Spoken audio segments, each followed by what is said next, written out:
Today I will share with you some life-changing philosophy. Before we start, make sure to like the video and subscribe. Also, comment where are you watching from and at what time you are watching. Have a nice sleep. Life will test you. You will face setbacks, disappointments, and moments where you feel like everything is against you. That's a guarantee. But here's the real question. How do you respond? Do you let life break you, or do you use those challenges to become stronger, wiser, and more resilient?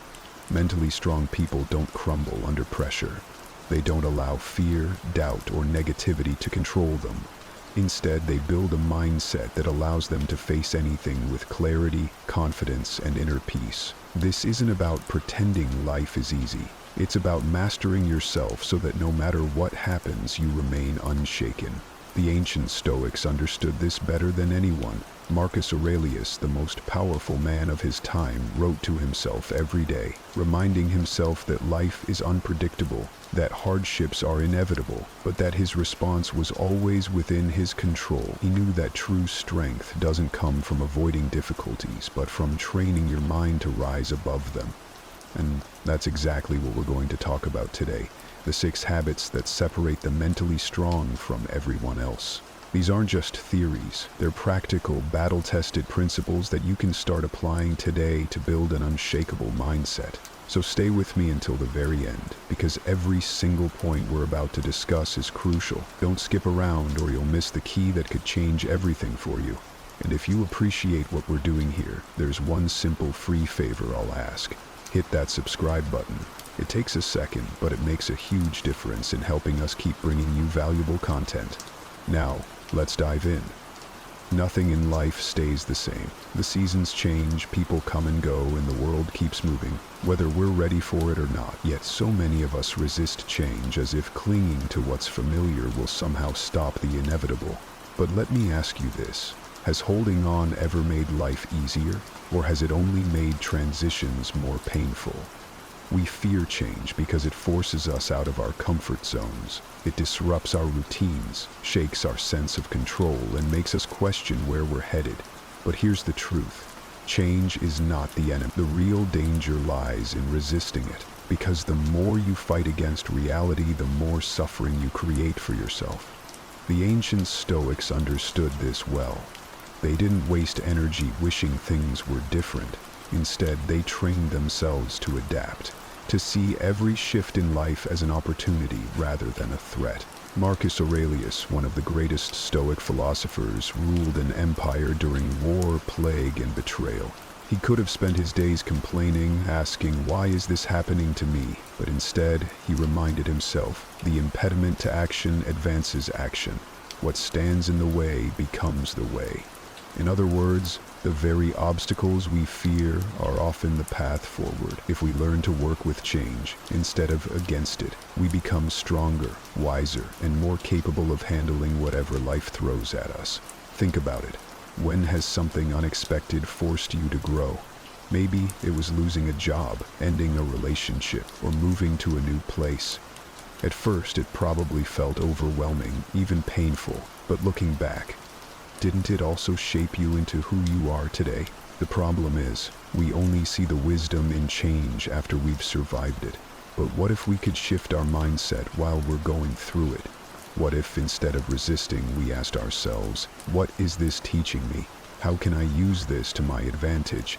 The Stoics had a saying, amor fati, which means love your fate. Not just accept it, not just tolerate it, love it. Love the challenges, love the unexpected detours, love the things that push you to grow, even when they don't feel good in the moment. Because every change, no matter how difficult, is shaping you into someone stronger. And here's the key, mentally strong people lean into discomfort. They don't wait for perfect conditions to take action. They don't waste energy wishing things would go back to the way they were. They adapt. They adjust their sails to the winds of change instead of fighting the current, and in doing so, they remain steady no matter how stormy life gets. So, the next time change comes knocking, and it will, pause for a moment. Instead of reacting with fear, ask yourself, how can I use this? Because when you stop resisting change, you start mastering it. And that's the mindset that will carry you through anything. You've probably had moments where your emotions got the best of you, where anger led to an argument you later regretted, or fear held you back from taking an opportunity that could have changed your life. We've all been there. Emotions are powerful, and when left unchecked, they can control our actions, dictate our decisions, and even shape the course of our lives. But here's the thing. Mentally strong people don't let their emotions control them. They control their emotions. Now, that doesn't mean they suppress what they feel. Stoicism isn't about becoming an emotionless robot. It's about mastering your reactions. The Stoics understood that emotions in themselves aren't the problem. It's our response to them that determines whether they serve us or destroy us. Marcus Aurelius put it perfectly. You have power over your mind, not outside events. Realize this, and you will find strength. Think about the last time someone said something that irritated you. Maybe a rude comment, an unfair criticism, or even just someone cutting you off in traffic. What was your first instinct? To react immediately? To lash out? That's what most people do. But what if instead you paused for a second and asked yourself, is this worth my energy? Will this matter tomorrow? That small pause, that moment of awareness, is the difference between being ruled by your emotions and mastering them. Seneca, another great Stoic, advised that when anger rises, don't act on it right away. Give it time to settle. Because in the heat of the moment, we often make choices that we later regret. And isn't that true? How many times have we said or done something in an emotional state only to look back and wish we had handled it differently? The truth is, emotions are like the weather, unpredictable, constantly changing, and often beyond our control.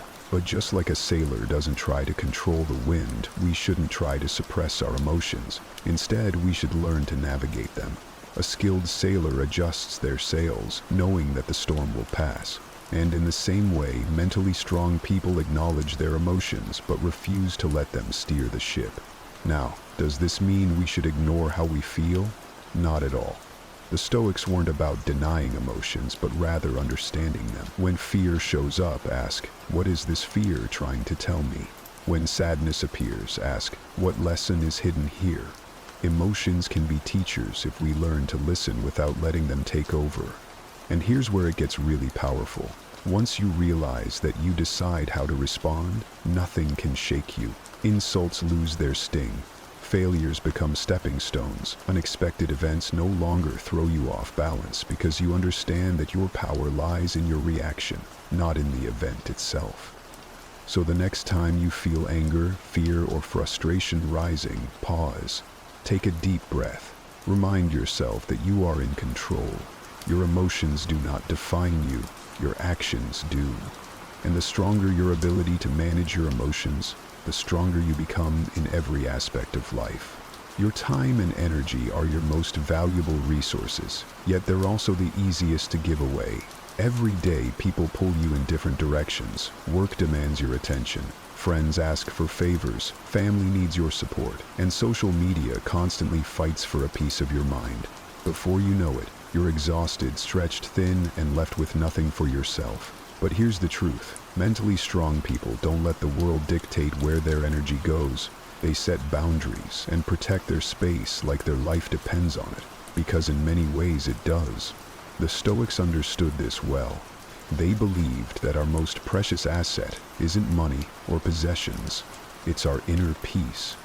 And yet, most of us give it away without thinking twice. Seneca warned against this when he said, "People are frugal in guarding their personal property, but as soon as it comes to squandering time, they are most wasteful of the one thing in which it is right to be stingy."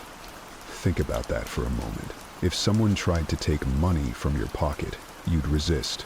But when people take your time, your most irreplaceable asset, you give it away freely. Why? Maybe it's guilt, maybe it's fear of disappointing others, maybe it's the habit of always putting others first.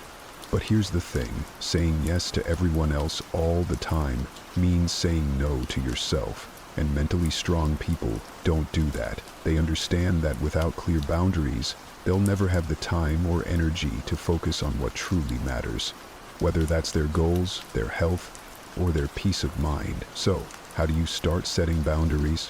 First, recognize that it's not selfish, it's necessary. Saying no to something that drains you doesn't mean you don't care. It means you value yourself enough to protect your well-being. You wouldn't let someone walk into your home and trash the place, so why let people invade your mental space with negativity, unnecessary obligations, or constant distractions? One of the biggest misconceptions about boundaries is that they push people away. But in reality, the right people respect boundaries. The ones who don't, they were never meant to have full access to you in the first place. Marcus Aurelius said, "The soul becomes dyed with the color of its thoughts." In other words, the people and energy you allow into your life shape who you become.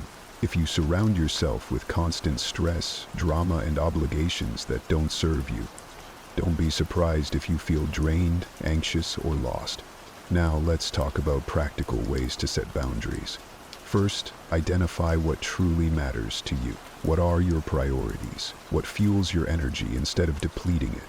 Once you're clear on that, it becomes easier to say no to everything that doesn't align with those values. Next, practice the art of saying no without over-explaining. You don't owe anyone a detailed justification for protecting your time. A simple, "I can't commit to that right now" is enough. And most importantly, don't feel guilty. Protecting your energy isn't an act of selfishness, it's an act of self-respect. If you don't prioritize yourself, no one else will do it for you. At the end of the day, setting boundaries isn't about shutting people out. It's about making sure you have enough energy for what truly matters. When you stop saying yes to every demand and start saying yes to yourself, you'll notice something incredible. You feel lighter, more focused, and in control of your life. And that, my friend, is the foundation of true mental strength. Life doesn't always go the way we want. We face setbacks, make mistakes, and sometimes find ourselves in situations that feel unfair. It's easy to blame circumstances, point fingers, or tell ourselves that we're just unlucky. But here's the hard truth. Mentally strong people don't waste time making excuses. They take full responsibility for their actions, their choices, and ultimately their lives. The Stoics believed that while we can't always control what happens to us, we can control how we respond. Epictetus put it best when he said, "We cannot choose our external circumstances, but we can always choose how we respond to them." That's what real strength looks like. Owning your decisions, learning from your mistakes, and refusing to see yourself as a victim of life's circumstance. Think about the most successful, resilient people you know. Do they sit around complaining about how unfair life is, or do they take action, adjust, and find a way forward? The difference between those who grow and those who stay stuck isn't intelligence, talent, or luck, it's responsibility.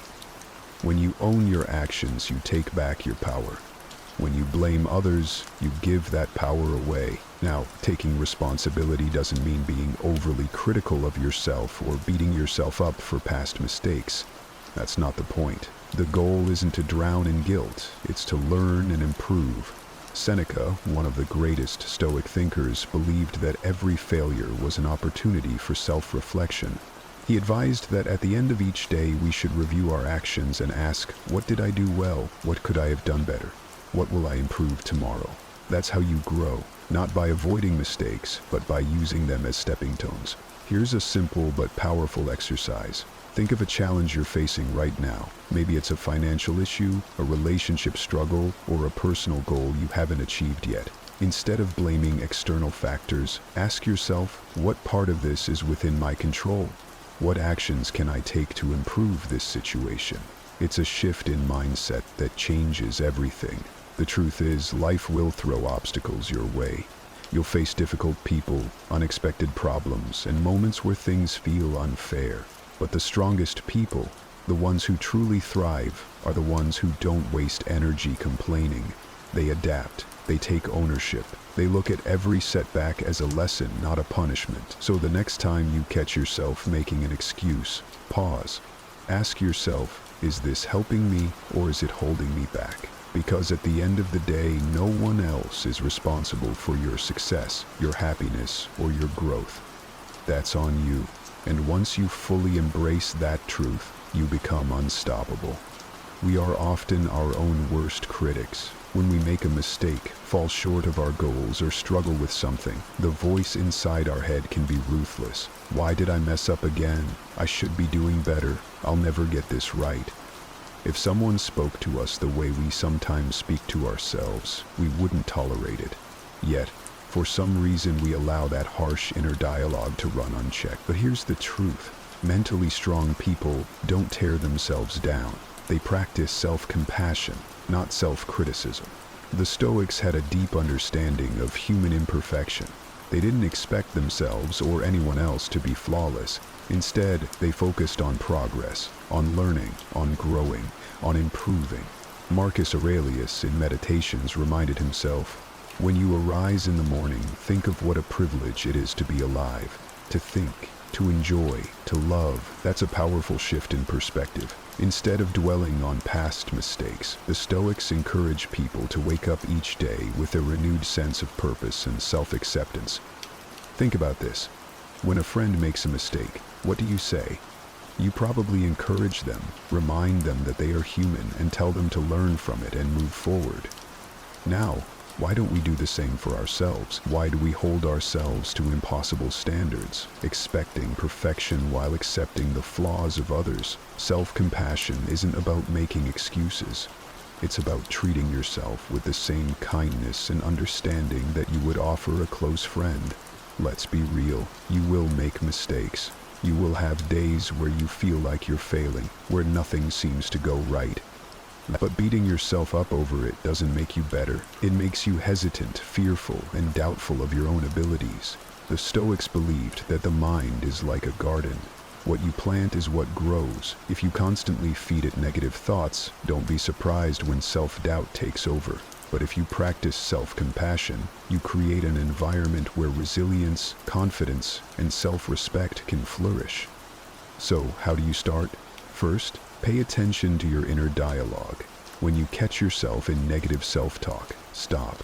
Ask yourself, would I say this to someone I care about? If the answer is no, then why say it to yourself? Second, learn from your mistakes instead of dwelling on them. Seneca wrote, "A gem cannot be polished without friction, nor a man perfected without trials." Every challenge, every failure is shaping you into a stronger version of yourself. Finally, remind yourself that growth takes time. You don't become wise overnight. You don't develop resilience in a day. Progress is slow, and that's okay. As long as you're moving forward, you're on the right path. The next time you feel tempted to criticize yourself, take a deep breath and reframe it. Instead of "I should have done better," try "I'm learning and improving." Instead of "I always mess up," try "This is a setback, not a defeat." That small shift in language makes a world of difference. At the end of the day, the strongest people aren't the ones who never fall. They're the ones who fall, get up, and keep moving without tearing themselves down in the process. That's the real power of self-compassion. There is no finish line when it comes to growth. The moment you think you know everything, the moment you believe you've reached your peak, that's when you start to decline. Life is always moving, always changing, and those who refuse to learn, adapt, and evolve will eventually find themselves stuck, watching as the world passes them by. But mentally strong people understand something crucial. Growth is a lifelong process. There is no point at which you arrive. You keep learning, keep improving, keep refining yourself until your very last breath. The Stoics embodied this mindset. Marcus Aurelius, despite being the most powerful man in the world, never saw himself as above learning. Every day he read, wrote, and reflected, reminding himself of his own limitations and the vastness of what he didn't know. He once wrote, "The mind adapts and converts to its own purposes the obstacle to our acting. The impediment to action advances action. What stands in the way becomes the way." In other words, challenges, failures, and even setbacks are all opportunities to grow. But you have to be willing to learn from them. Many people think learning stops after school or after they reach a certain level of success. But the truth is, your ability to keep growing determines how far you go in life.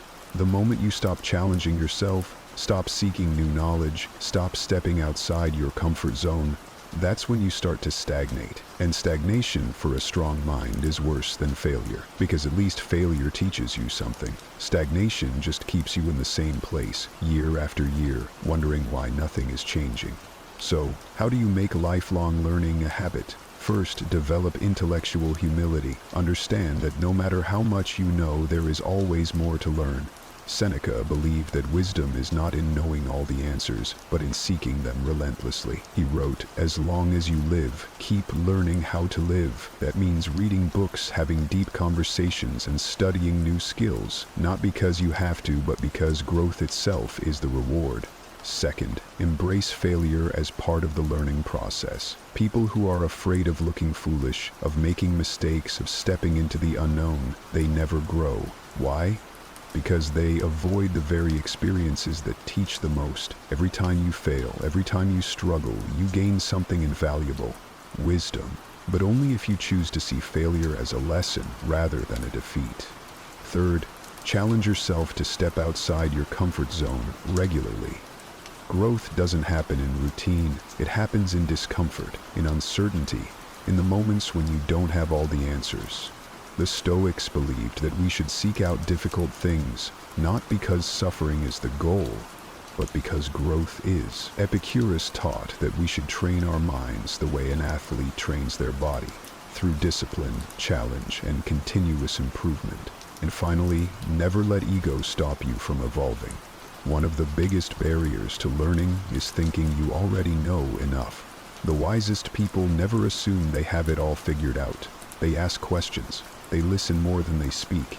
They remain open to new perspectives, even if they challenge their existing beliefs. That's why truly strong people, mentally, emotionally, and intellectually, are always growing. At the end of the day, life rewards those who are willing to adapt. The world changes, industries evolve, people grow. If you refuse to evolve with it, you'll get left behind. But if you commit to lifelong learning, to challenging yourself, to staying curious and open, you'll never stop growing. And that, more than anything, is what keeps you strong. Life isn't about avoiding hardship. It's about becoming strong enough to face anything. The habits we've talked about today aren't just ideas. They're tools that can help you navigate challenges, master your emotions, and build the kind of mindset that nothing can break. But remember, knowledge alone isn't enough. You have to apply it every single day. So, as you move forward, ask yourself, am I embracing change or resisting it? Am I in control of my emotions or letting them control me? Am I protecting my time, taking responsibility, practicing self-compassion, and continuing to learn? Because this daily practice is what separates those who live with strength from those who crumble under life's weight. Throughout our lives, we encounter myriad situations where our resolve, patience, and endurance are tested. Whether it's a career path that no longer aligns with our core values, a relationship that has run its course, or any environment that stifles our growth rather than fostering it, the question of whether to stay the course or cut our losses is a universal struggle. Think about the last time you felt stuck or conflicted about leaving a challenging situation. Was there a voice inside you suggesting it might be time to move on? Yet another voice urging you to stay and fight harder? This inner conflict is not just about making a choice. It's about understanding the deeper values and principles that guide our decisions. Now let's introduce a fascinating perspective that can shed light on this topic. Stoicism. The Stoics, ancient philosophers who preached the virtues of wisdom, courage, justice, and temperance, provide a powerful framework for tackling our dilemma. They taught the importance of distinguishing between what is within our control and what lies beyond it. In facing a situation where we feel powerless or diminished, Stoicism asks us to question, can we influence the outcome? If not, might our energies be better directed elsewhere? Stoicism also teaches us about the concept of preferred indifference, external things that are nice to have but not essential to our core happiness and virtue. When we agonize over whether to walk away, we often fear losing these preferred indifferences. But by anchoring ourselves in Stoic wisdom, we can view our situation with greater clarity and equanimity. focusing on our inner character and what truly matters. In today's conversation, we will delve deep into these themes, exploring how Stoic principles can help us navigate the challenging decision of when to walk away. We'll discuss how to recognize when perseverance turns into self-sabotage, how to differentiate between meaningful struggle and needless suffering, and how to embrace the liberating act of letting go when it serves our greater good. Join me on this journey of self-discovery and empowerment, where we learn to listen to our inner wisdom, align with our deepest values, and make the courageous choices that shape our destiny. If this journey of introspection and courage speaks to you, I invite you to subscribe to our channel and stay with us throughout the entire video.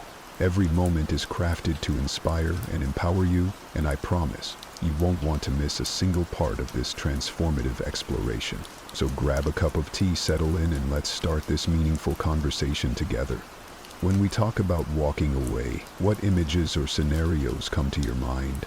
Is it quitting a job that drains your spirit day after day? Is it ending a relationship that's lost its warmth and become a source of constant pain?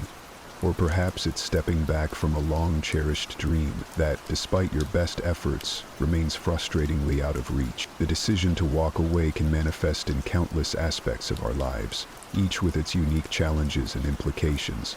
Yet at the heart of these decisions is a common thread: the recognition that something fundamental is misaligned with our well-being and potential for growth.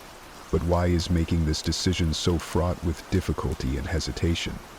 After all, if something consistently causes us distress or hinders our progress, wouldn't the logical choice be to leave it behind? Here's where the wisdom of Stoicism offers illuminating insights. The Stoics remind us that human beings are creatures of habit and attachment. We cling to the familiar, even when it's harmful, because it provides a sense of security and predictability. We're wired to resist change, fearing the uncertainty and loss that it might bring. Moreover, Stoicism teaches us about the value of endurance and resilience. These virtues are indeed commendable and often necessary for achieving great things. However, they can also tether us to situations that no longer serve us if we fail to apply them wisely. The Stoic principle of the dichotomy of control urges us to discern between what we can change and what we must accept. Sometimes, the bravest and most prudent action is to recognize when our efforts cannot alter the nature of an unhealthy job, a toxic relationship, or an unattainable goal. It's in these moments that walking away isn't an admission of defeat, but a testament to our understanding and courage.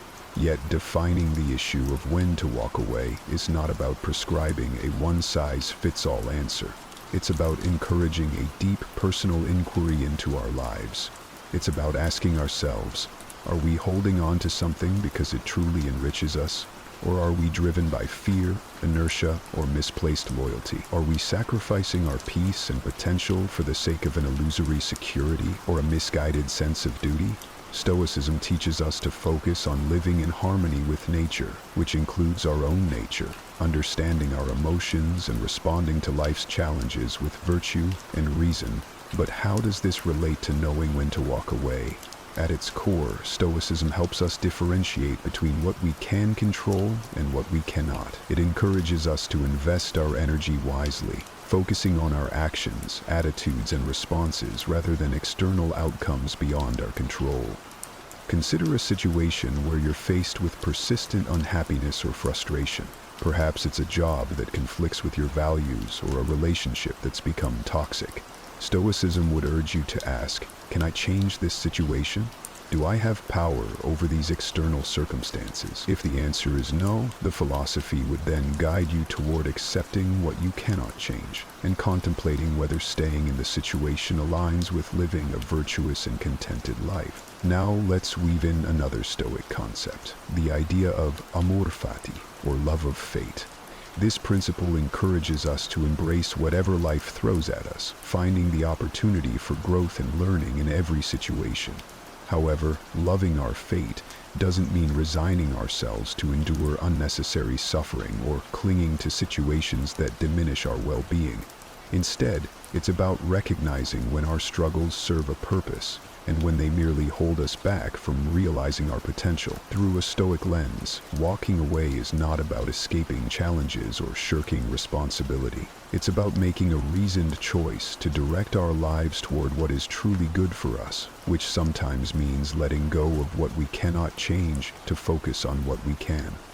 It's a testament to our ability to act with wisdom and courage, honoring our nature by seeking environments and relationships that allow us to flourish.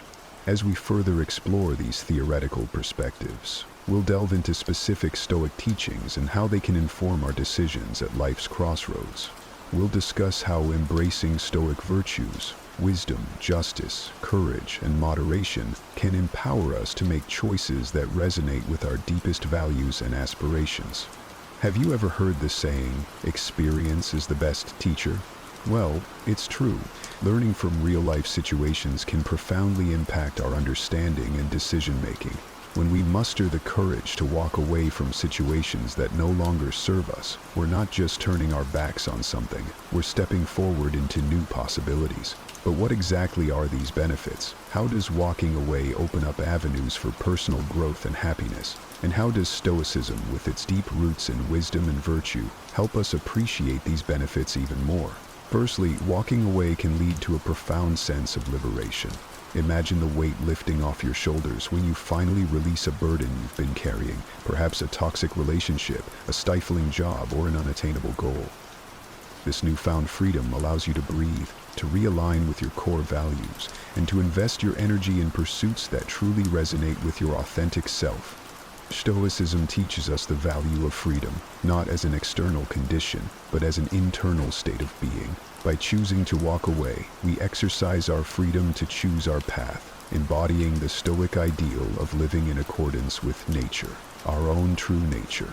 Moreover, walking away can catalyze personal growth and self-discovery. It's often in the aftermath of a difficult departure that we learn the most about ourselves, our resilience, our values, our desires. These insights are invaluable, shaping our character and guiding our future choices. Stoicism encourages us to view every experience as an opportunity for learning and growth. Thus, when we walk away from a negative situation, we're not just escaping negativity. We're embracing the chance to develop virtues like wisdom, courage, and temperance, which are central to a well-lived life. Another significant benefit is the opportunity to cultivate healthier relationships and environments. By leaving a toxic situation, we create space for more positive and nourishing connections to enter our lives. Whether it's finding colleagues who support and inspire us, friends who uplift and understand us, or partners who respect and cherish us, walking away sets the stage for more fulfilling interaction. In Stoicism, the concept of oikeiosis refers to the natural inclination to connect with and care for others, suggesting that fostering healthy relationships is essential to our well-being and moral development. Lastly, walking away can reaffirm our agency and self-respect. Making the decision to leave, especially in difficult circumstances, is a powerful assertion of our worth and autonomy. It's a declaration that we value ourselves enough to walk away from anything that diminishes us. Stoicism teaches us to find our self-worth not in external accolades or possessions, but in our capacity to live virtuously. By choosing to walk away from situations that conflict with our values, we honor our intrinsic dignity and cultivate a sense of inner peace and self-assurance. As we explore these benefits, I encourage you to consider them in the context of your own life. Reflect on the times you've had the courage to walk away and how those choices have shaped your path. And if you're currently facing a crossroads, contemplate how these insights might inform your decision. Remember, walking away isn't just about what you leave behind. It's about the journey ahead and the growth, freedom, and fulfillment that await when you choose the path that's right for you. Deciding to walk away is rarely straightforward.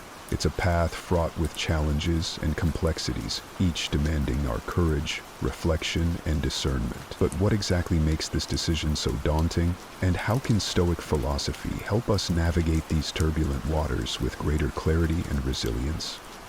One of the foremost challenges is the emotional turmoil associated with walking away. Whether it's guilt, fear, regret, or sadness, a whirlwind of emotions can cloud our judgment and hinder our ability to make a decision aligned with our best interests. Stoicism, however, offers a valuable perspective. It teaches us to observe our emotions without being overwhelmed by them. By acknowledging our feelings and understanding their transient nature, we can make reasoned choices rather than reactive ones. The Stoics emphasize the importance of apatheia, a state of inner tranquility achieved by managing our passions and maintaining a rational perspective.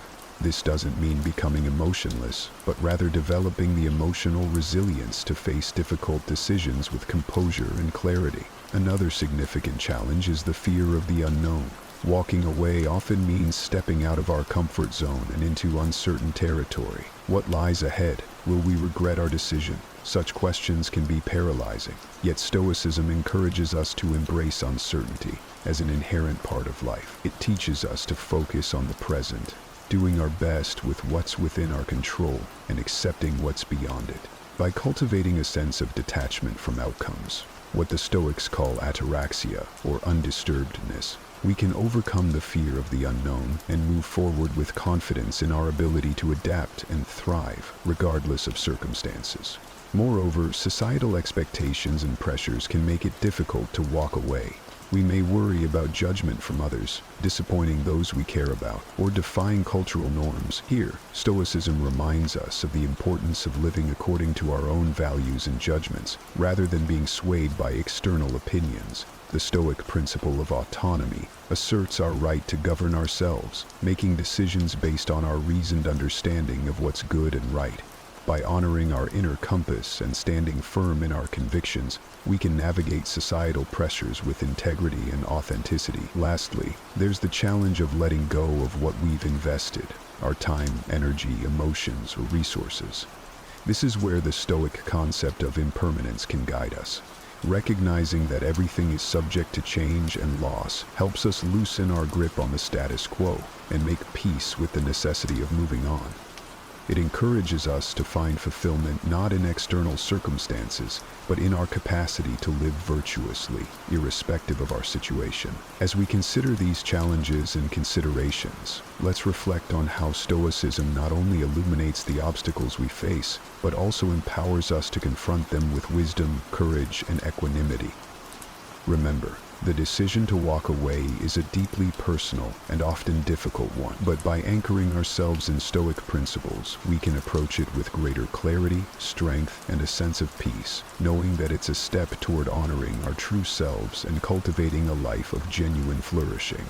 As we ponder the decision to walk away, it's essential to navigate this crossroad with both heart and mind. Making such a choice can be daunting, yet with the right guidance and a Stoic mindset, we can approach this decision with clarity and confidence. How do we then discern the right course of action, and how can Stoic wisdom illuminate this path? Let's delve into some guidance and advice that can help steer us in the right direction. Firstly, introspection is key. Take a moment to truly connect with yourself, to listen to your inner voice and identify what you truly value and desire in life. Ask yourself, does this situation align with my core values? Is it conducive to my growth and well-being? Reflecting on these questions allows us to make decisions that resonate with our authentic selves. Stoicism teaches us the virtue of self-awareness, encouraging us to know ourselves deeply and live in accordance with our nature. By aligning our choices with our values, we live with integrity and purpose, ensuring our actions are coherent with our true essence. Next, consider the concept of impermanence and the ever-changing nature of life, as highlighted by Stoicism. Acknowledge that both staying and walking away will lead to new experiences and challenges. Embrace the idea that change is an integral part of growth and development. When contemplating walking away, remind yourself that new beginnings are often hidden in endings. By accepting the flow of life, you can move forward with a sense of peace, understanding that change brings opportunities for learning and transformation. Moreover, engage in a reasoned analysis of your situation. Stoicism doesn't advocate for rash or emotion-driven decisions. Instead, it encourages us to use our faculty of reason to evaluate our circumstances logically. Consider the pros and cons, the potential outcomes, and the impacts of your decision. Seek advice from trusted individuals who can offer different perspectives, but remember, the final choice is yours. As Stoics, we are reminded of the importance of using our judgment and reason to navigate life's challenges, ensuring our decisions are well considered and rational. Another piece of Stoic advice is to prepare mentally for the consequences of your decision. Visualize the scenarios that might unfold from both staying and walking away. Practice negative visualization, a Stoic exercise where you contemplate the worst-case scenarios to reduce anxiety about the future and build resilience. By mentally preparing for various outcomes, you can fortify yourself against fear and uncertainty, embracing whatever the future holds with strength and equanimity. Lastly, commit to your decision with courage and conviction. Once you've deliberated and chosen a course of action, move forward with determination. Stoicism teaches us the value of courage, not just in facing adversity, but also in making tough decisions that align with our well-being and principles. Remember, it's normal to feel apprehensive about stepping into the unknown, but embracing this uncertainty with courage can lead to profound personal growth and fulfillment. As we draw this discussion to a close, it's important to pause and reflect on the journey we've embarked upon together. The decision to walk away, laden with complexity and emotion, is a profound testament to our human experience. It's a decision that calls for wisdom, courage, and deep self-awareness. And while the path may be fraught with uncertainty and challenges, it's also strewn with opportunities for growth, liberation, and self-discovery. In the light of Stoicism, we are reminded that our power lies in our ability to choose our responses to the external world, to align our actions with our core values, and to pursue a life marked by virtue and meaning.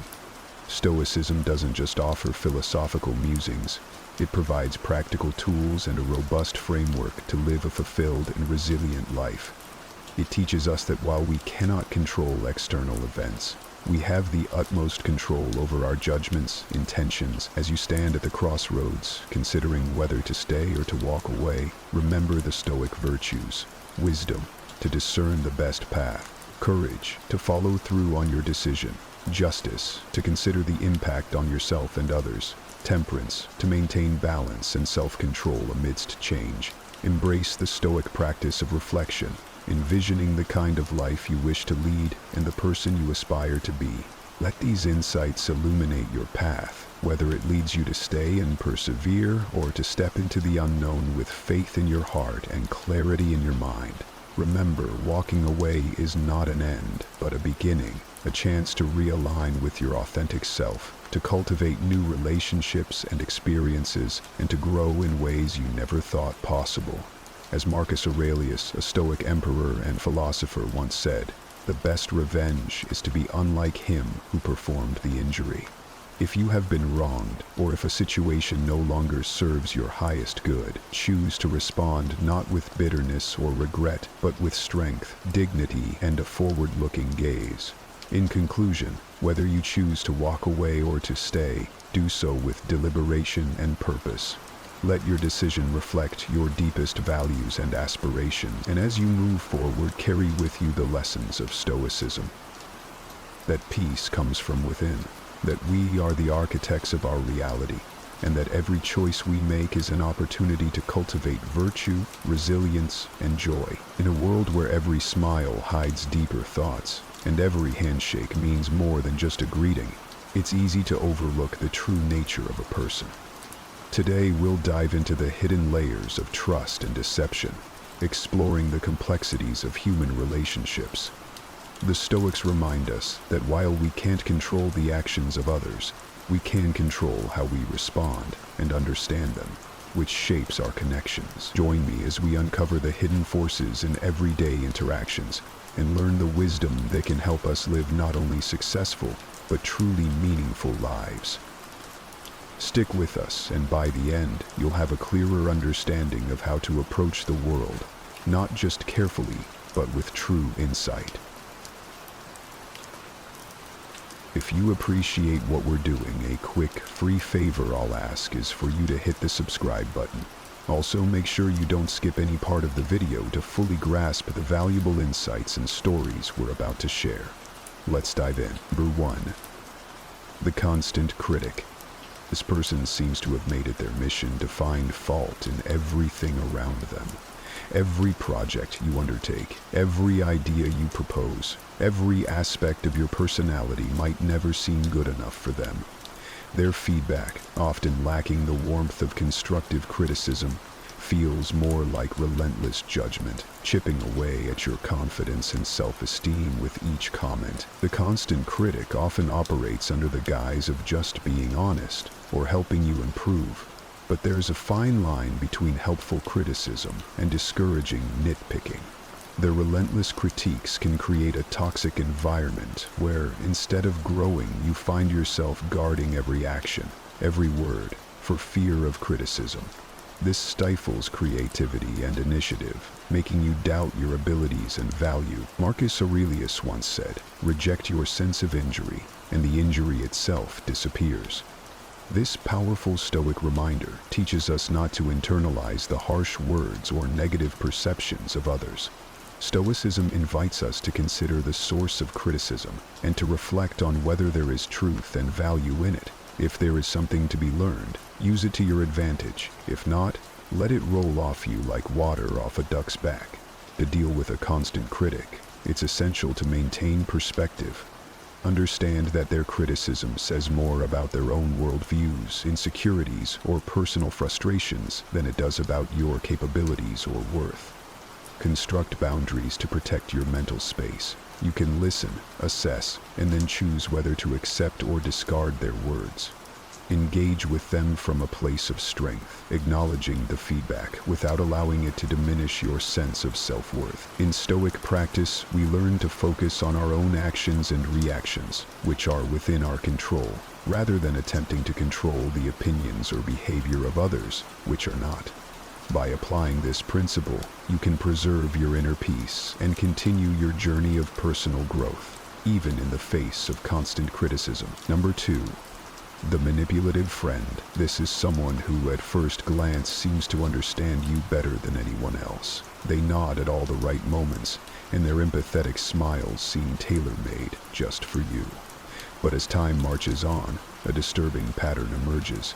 You begin to notice that their understanding isn't fueled by genuine care, but rather it's a strategic play, using your vulnerabilities for their personal gain. They are like the chess players of social interactions, each move calculated, not to help you, but to advance their position. In your moments of sharing and vulnerability, they're not just listening, they're collecting information. This data isn't stored away to support you. Instead, it's often weaponized, used to push you towards decisions and actions that serve their interests, not yours. Their guise of care is just that, a disguise, and under this mask is not the ally you thought you had, but a strategist who views relationships as tools to be used rather than bonds to be cherished. Correct then. Now, Stoicism teaches us to seek clarity over comfort, truth over pleasant illusions. Marcus Aurelius advised us to be wary of the impressionable nature of our own minds and the intentions of those around us. He would likely counsel us to observe not just what friends say, but what they do, their actions, how they discuss other friends when they're not around, how they handle your secrets, and how they respect your boundaries. These are the true indicators of their character. So, how do you deal with a manipulative friend? Start by setting firm, clear boundaries. Share selectively, understanding that not every internal thought needs external validation, especially from someone whose motivations are questionable. Slowly distance yourself from their influence and invest more in relationships that bring positivity and growth. Real friends enhance your life and inspire you to expand rather than contract. They add layers to your existence through support and genuine care, not subtract from it through manipulation and deceit. Number 3, the inattentive listener. You know the type. They nod in agreement and might even throw in a vague, but you can tell they're not really with you. They're physically present, yes, but mentally they've checked out to some distant place, far from the conversation at hand. It's like talking to a wall that occasionally nods, These interactions can be incredibly frustrating because they lack the fundamental essence of communication, genuine exchange, and understanding. Relationships, be they personal or professional, thrive on mutual understanding and active engagement. When someone consistently fails to pay attention, it sends a clear message: what you're saying isn't important to them. This behavior not only stifles the flow of ideas, but also erodes the emotional connection that true listening can forge. Effective communication is a two-way street, and when it becomes one-sided, the relationship suffers. The Stoic practice of present-mindedness teaches us to fully engage with the task at hand. For Stoics like Marcus Aurelius, listening attentively is not just a courtesy, it's a duty. It's about respecting the person speaking to you by giving them your full attention, reflecting the Stoic belief in the importance of every human interaction. If you find yourself frequently on the other end of an inattentive listener, there are a few Stoic strategies you might employ. First, ensure your own communication is clear and engaging. Sometimes simply asking direct questions can snap the listener out of their reverie and bring them back to the moment. If that doesn't work, a gentle call-out might be necessary. Let them know you've noticed their distraction and invite them back into the conversation. However, if the pattern persists, it might be worth considering the value this person adds to your life. Are they giving you the respect and attention you deserve? If not, it may be time to redirect your energy towards relationships where mutual engagement and respect are given freely. Number 4. The superficially friendly. At first glance, they seem like the most personable individuals you could meet. With a wide smile, they'll ask about your day and make all the right noises that suggest they care. But, as you soon might discover, their warmth has little depth, resembling more a shallow puddle than a welcoming ocean. These individuals are the social butterflies, gracefully moving from one group to another, never really settling long enough to form deep, meaningful connections. In the world of these superficially friendly people, interactions are often a series of pleasant exchanges that skim the surface of politeness, but never dive into the essence of true friendship.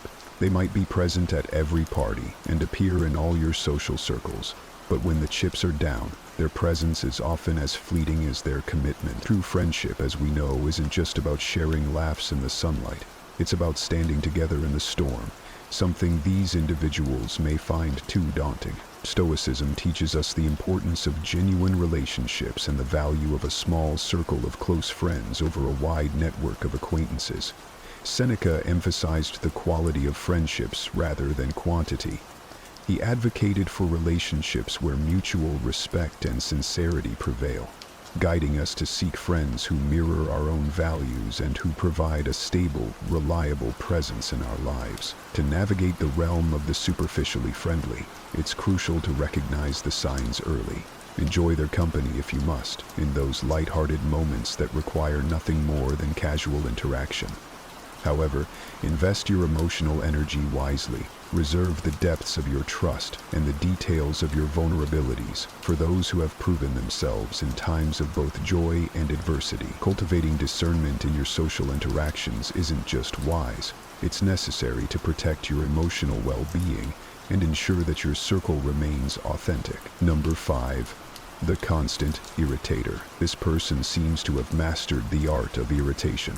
With their knack for poking and prodding, they know exactly how to get under your skin, whether it's through subtle digs, backhanded compliments, or slight provocations.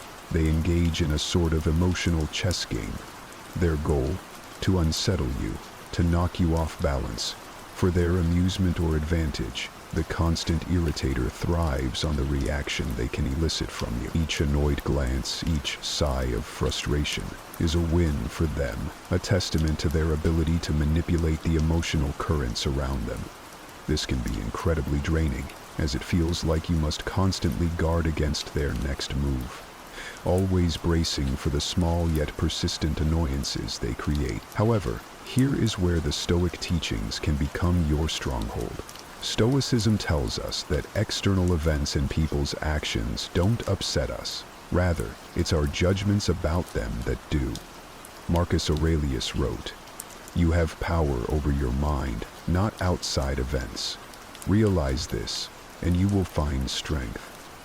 This wisdom is particularly applicable when dealing with the constant irritation. By adjusting your perceptions, by deciding that their actions will not dictate your emotional state, you empower yourself. You take control back from the irritator and place it firmly within yourself.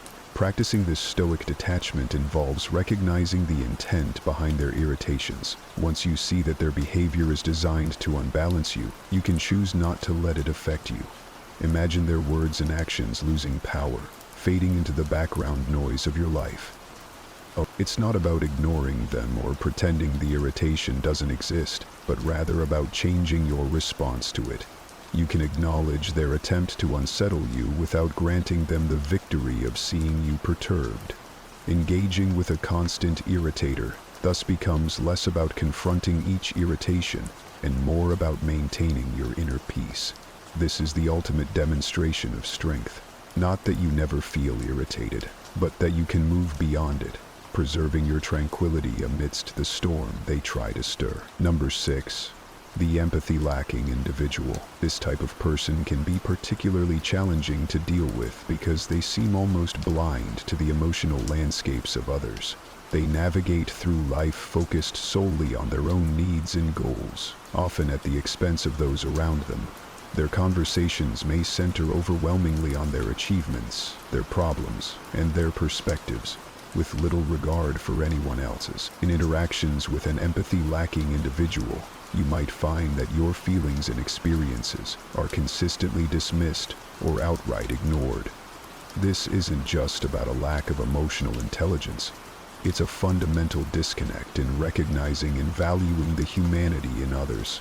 Such individuals often leave a trail of bruised relationships behind them, puzzled as to why their interactions are fraught with conflicts and misunderstandings. Stoicism offers a profound remedy to this mindset. It teaches us the importance of looking beyond ourselves and understanding that the human experience is interconnected. Stoics like Epictetus emphasize the role of empathy in human ethics. He taught that we should listen and respond to others with kindness and understanding, recognizing that we are all part of a larger community, each with our own struggles and triumphs. If you find yourself dealing with someone who lacks empathy, Stoicism advises not to meet their indifference with anger or resentment. Instead, see this as an opportunity to practice patience and to lead by example. Show them empathy, not because they necessarily deserve it, but because it's the virtuous thing to do. However, it's also important to set boundaries. Protecting your emotional well-being is crucial, and sometimes that means limiting your exposure to those who drain it. Engaging with an empathy-lacking individual requires a balance of compassion and self-preservation. While you can attempt to model empathetic behavior, you must also recognize when to step back and not allow their self-centeredness to impact your peace. Remember, as Marcus Aurelius pointed out, what we do now echoes in eternity and compassion, even in the face of apathy. This is not just about changing them, it's about holding true to your values, regardless of how others choose to act. Number 7. The eternal victim. This individual seems to live in a perpetual state of crisis. No matter the day, the season, or the circumstance, something is always going terribly wrong for them. But what's particularly challenging about the eternal victim is not just the frequency of their misfortunes, it's their apparent unwillingness to do anything about them. They seem to thrive on the sympathy and attention their woes attract, using their endless stream of problems as a tool to draw others in and keep them close. And the prevalence of suicide among the victims can be pointed to as a sign to some extent as well. The eternal victim's tales of woe can be emotionally draining. You might find yourself constantly pulled into their dramas, spending energy and time trying to help solve problems that mysteriously never seem to get resolved. Their dependency on your support might feel rewarding at first, as if your presence truly matters. However, it often leads to a one-sided relationship. where your efforts are taken for granted and your own needs and issues are sidelined or ignored. Stoicism offers a powerful framework for dealing with the eternal victim. Stoics like Epictetus taught that we should concern ourselves with things within our control and accept those that are not. When interacting with an eternal victim, it's crucial to recognize the limits of your influence. You can offer support and guidance, but you cannot change their situation. Only they can do that. The Stoics would advise us to practice empathy, but also detachment. Empathize with their pain, but detach from the notion that you are responsible for fixing their life. It's also wise to set boundaries with the eternal victim. If their chaos begins to encroach on your peace, it may be time to reassess how much of your time and emotional energy you can afford to give. Helping them doesn't mean getting swept up in their endless cycle of crises. Instead, encourage them to take action and seek solutions rather than merely consoling them. This approach not only protects your well-being but also pushes them toward the kind of self-reliance and accountability that Stoicism values. Remember, while compassion is a virtue, it must not come at the cost of your own stability and happiness.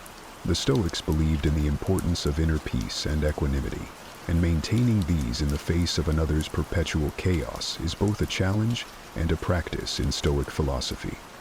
In doing so, you honor not only your mental and emotional health, but also foster a more balanced and healthy relationship with the eternal victim. Number 8.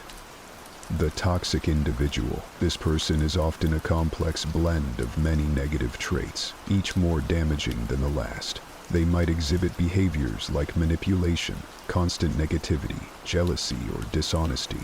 Being around them can feel like being caught in a storm, where your positive outlook and inner peace are constantly under threat. Their presence in your life can lead to feelings of doubt, insecurity, and even fear, as they seem to have a knack for souring what should be joyful experiences and turning strengths into perceived weaknesses.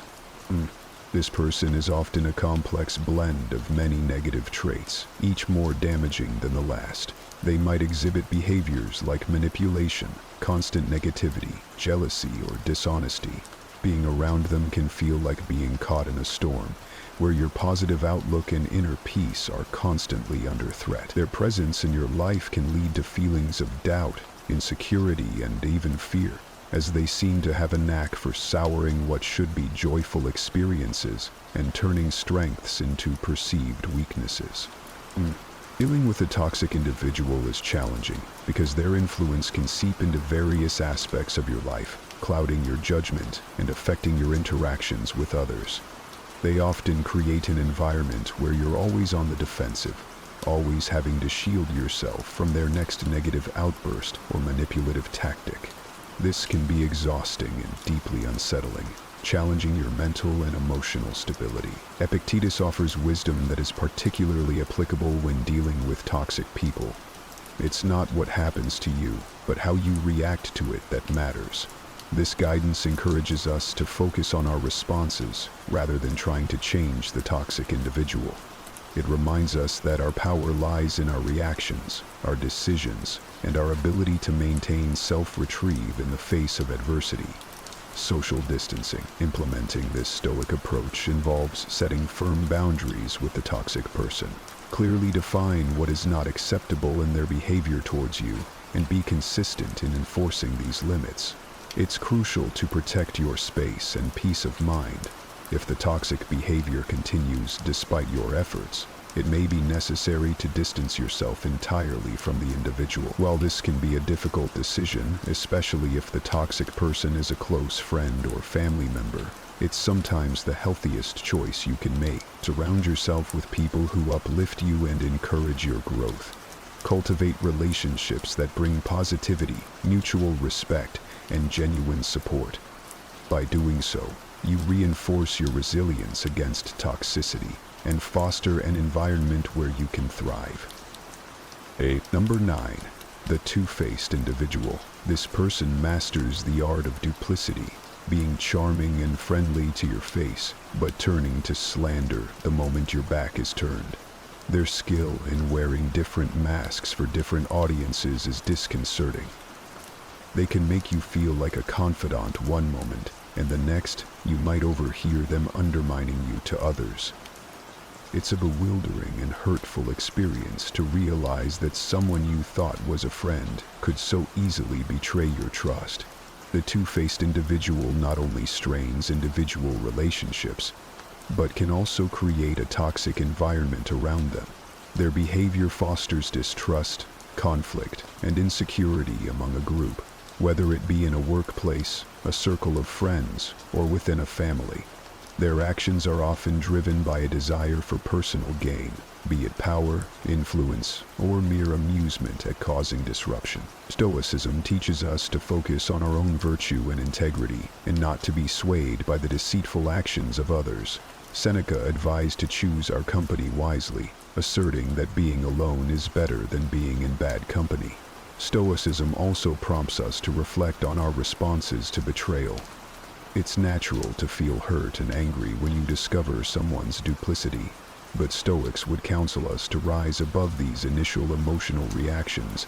They would urge us to respond with reason and dignity, maintaining our own ethical standards and not stooping to their level of deceit. Sometimes we wake up feeling like the weight of the world is squarely on our shoulders. It's that heavy, dragging sensation of being pulled into tasks and responsibilities that, deep down, mean very little to us personally. It's not just fatigue, it's a profound disconnection between what we do and what we wish we could do.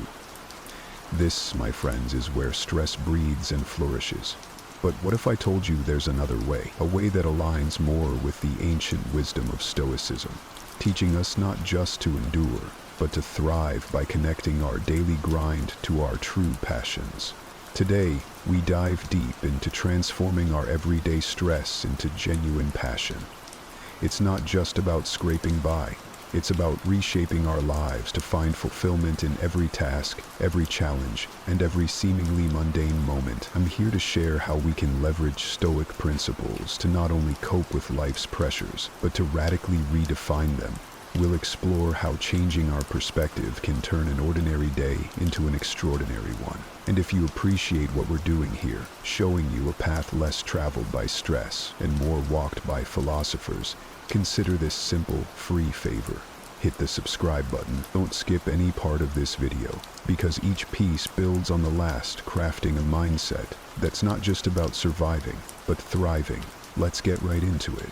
In this crazy world, we often find ourselves trapped between two powerful forces, stress and passion.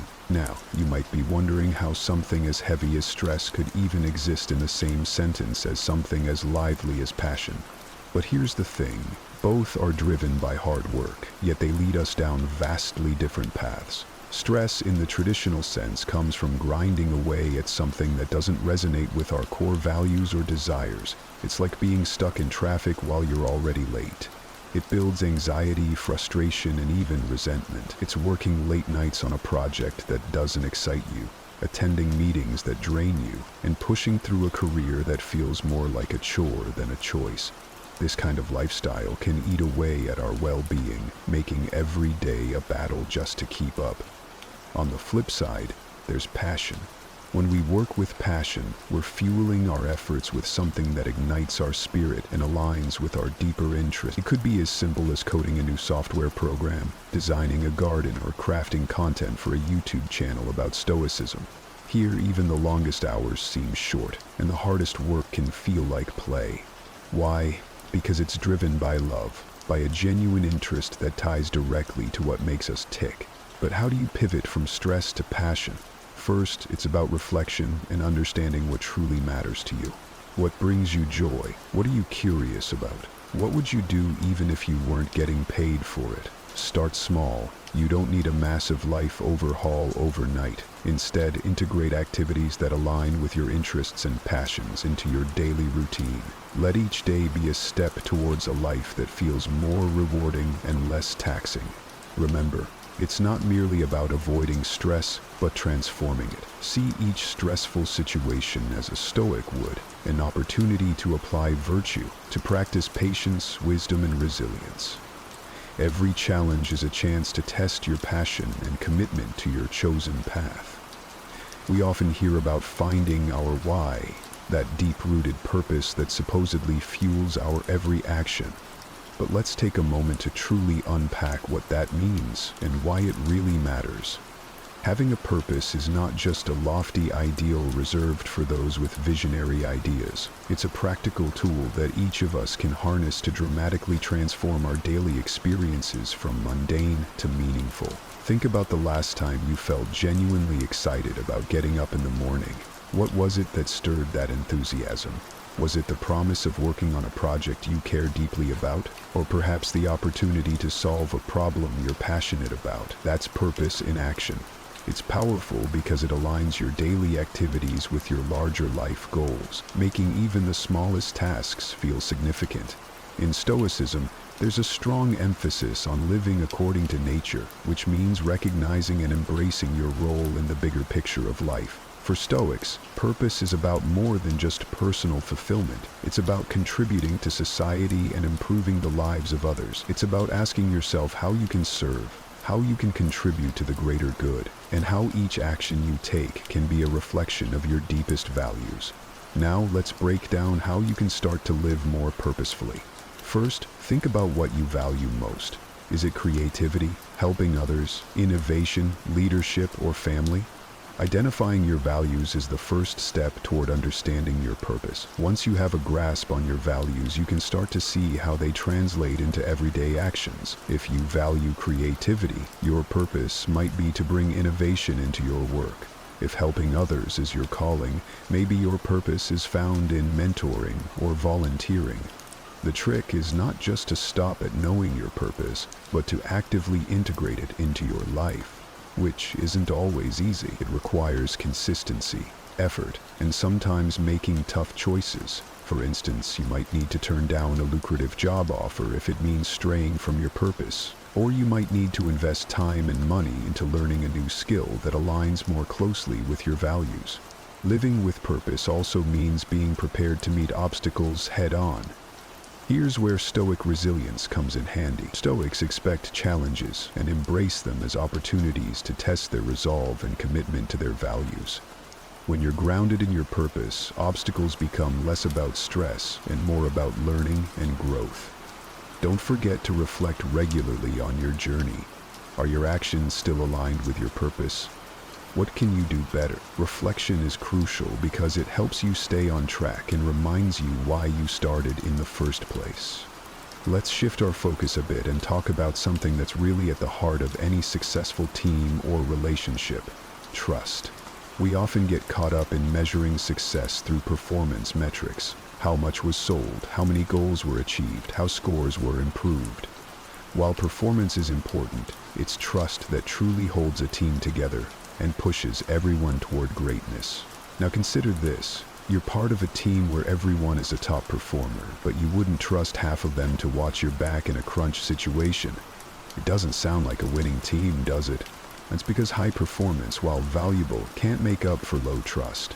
High trust creates an environment where mistakes are admitted and learned from, where vulnerabilities can be shared without fear of repercussion, and where people genuinely look out for each other. Stoicism teaches us about the importance of virtue and character. It tells us that who we are and how we treat others are the cornerstones of a meaningful life. This philosophy aligns perfectly with the idea of prioritizing trust over sheer performance. Stoics would argue that a truly effective member of society, or any team, is not just someone who does their job well, but someone who does their job well and can be relied upon to act with integrity and consider the common good. To build a culture of trust, start by being trustworthy yourself. It means doing the right thing even when no one is watching, keeping your word, and always considering how your actions affect others. It's about consistency in your actions and honesty in your feedback. When leaders and team members embody these traits, they set a standard and create a safe space for others to do the same. But how do you measure trust? Unlike performance, which can be quantified through numbers and outcomes, trust is felt and observed. It's in the way team members talk to each other, how conflicts are resolved, and how information is shared.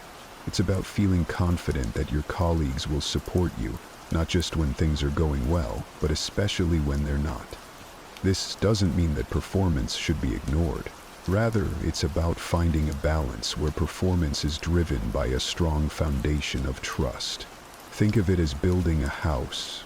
Performance is like the windows, doors, and roof, necessary and visible, but trust? It's the foundation that keeps the house standing. Without a strong foundation, it doesn't matter how beautiful the house is, it's vulnerable to collapse at any moment. Have you ever been part of a group or community where everyone genuinely supports each other? It's kind of magical, isn't it? There's a sense of security that comes from knowing your peers not only have your back but also genuinely want to see you succeed. This is the essence of a supportive environment, and it's something that can transform the ordinary into the extraordinary, both in the workplace and in our personal lives. Creating this type of environment doesn't happen by accident. It requires intention and effort. It's about more than just being friendly. It's about fostering a space where everyone feels they can share their thoughts and ideas without fear of ridicule or rejection, where mistakes are not signs of failure but opportunities for learning and growth. This kind of atmosphere encourages everyone to take risks and innovate because they know the team is there to support them, not judge them. From a Stoic perspective, support isn't just about helping others when they're down. It's about constantly looking for ways to lift others up, making it easier for them to do their best work and become their best selves. Stoicism teaches us the value of community and the importance of acting as a contributing member of that community.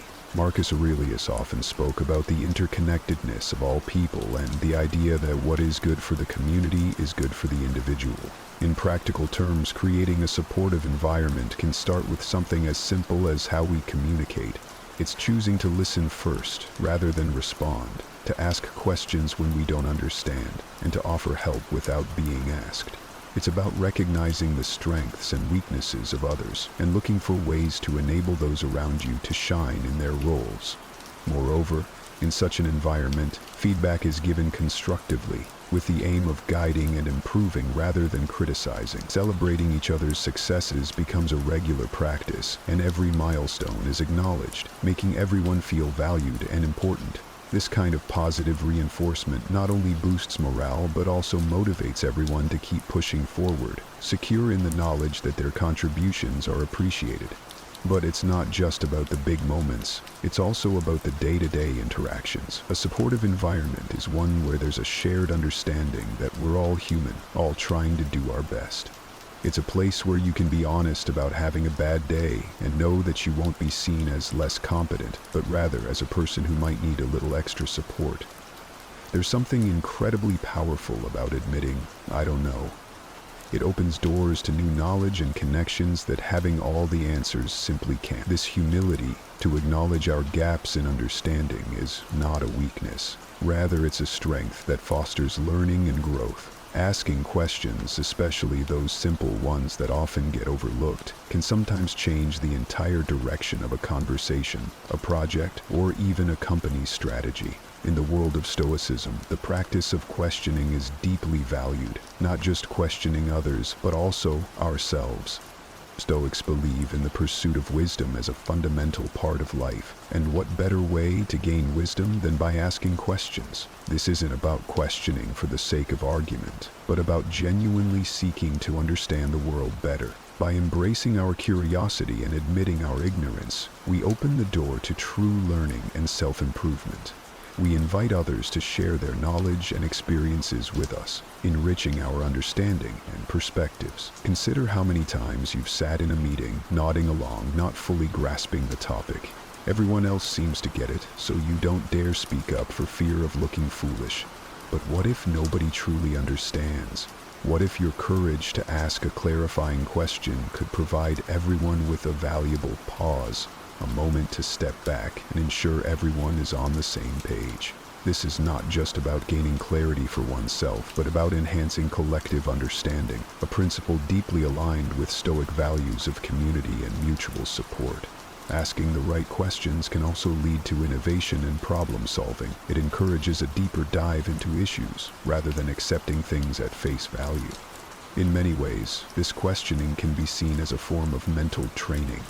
It keeps our minds active and engaged, always testing the waters of what we know against what we assume. This aligns with the Stoic practice of continual self-improvement and striving for personal excellence. But let's not forget, the way we ask questions matters too. It's about fostering an environment where others feel comfortable and valued in sharing their thoughts. This approach not only helps build a culture of openness and trust, but also promotes a more collaborative and inclusive atmosphere. When people feel their input is genuinely desired, they're more likely to contribute meaningfully to discussions, leading to richer, more diverse ideas and solutions. This habit of questioning extends beyond professional scenarios. It plays a vital role in our personal relationships and self-reflections. By regularly questioning our own beliefs, decisions, and reactions, we cultivate a life of deeper understanding and fewer regrets. We learn not only about the world around us, but also about our place within it. How do our actions affect others? Are we living in alignment with our values? These are the types of questions that can lead to profound insights and transformative growth.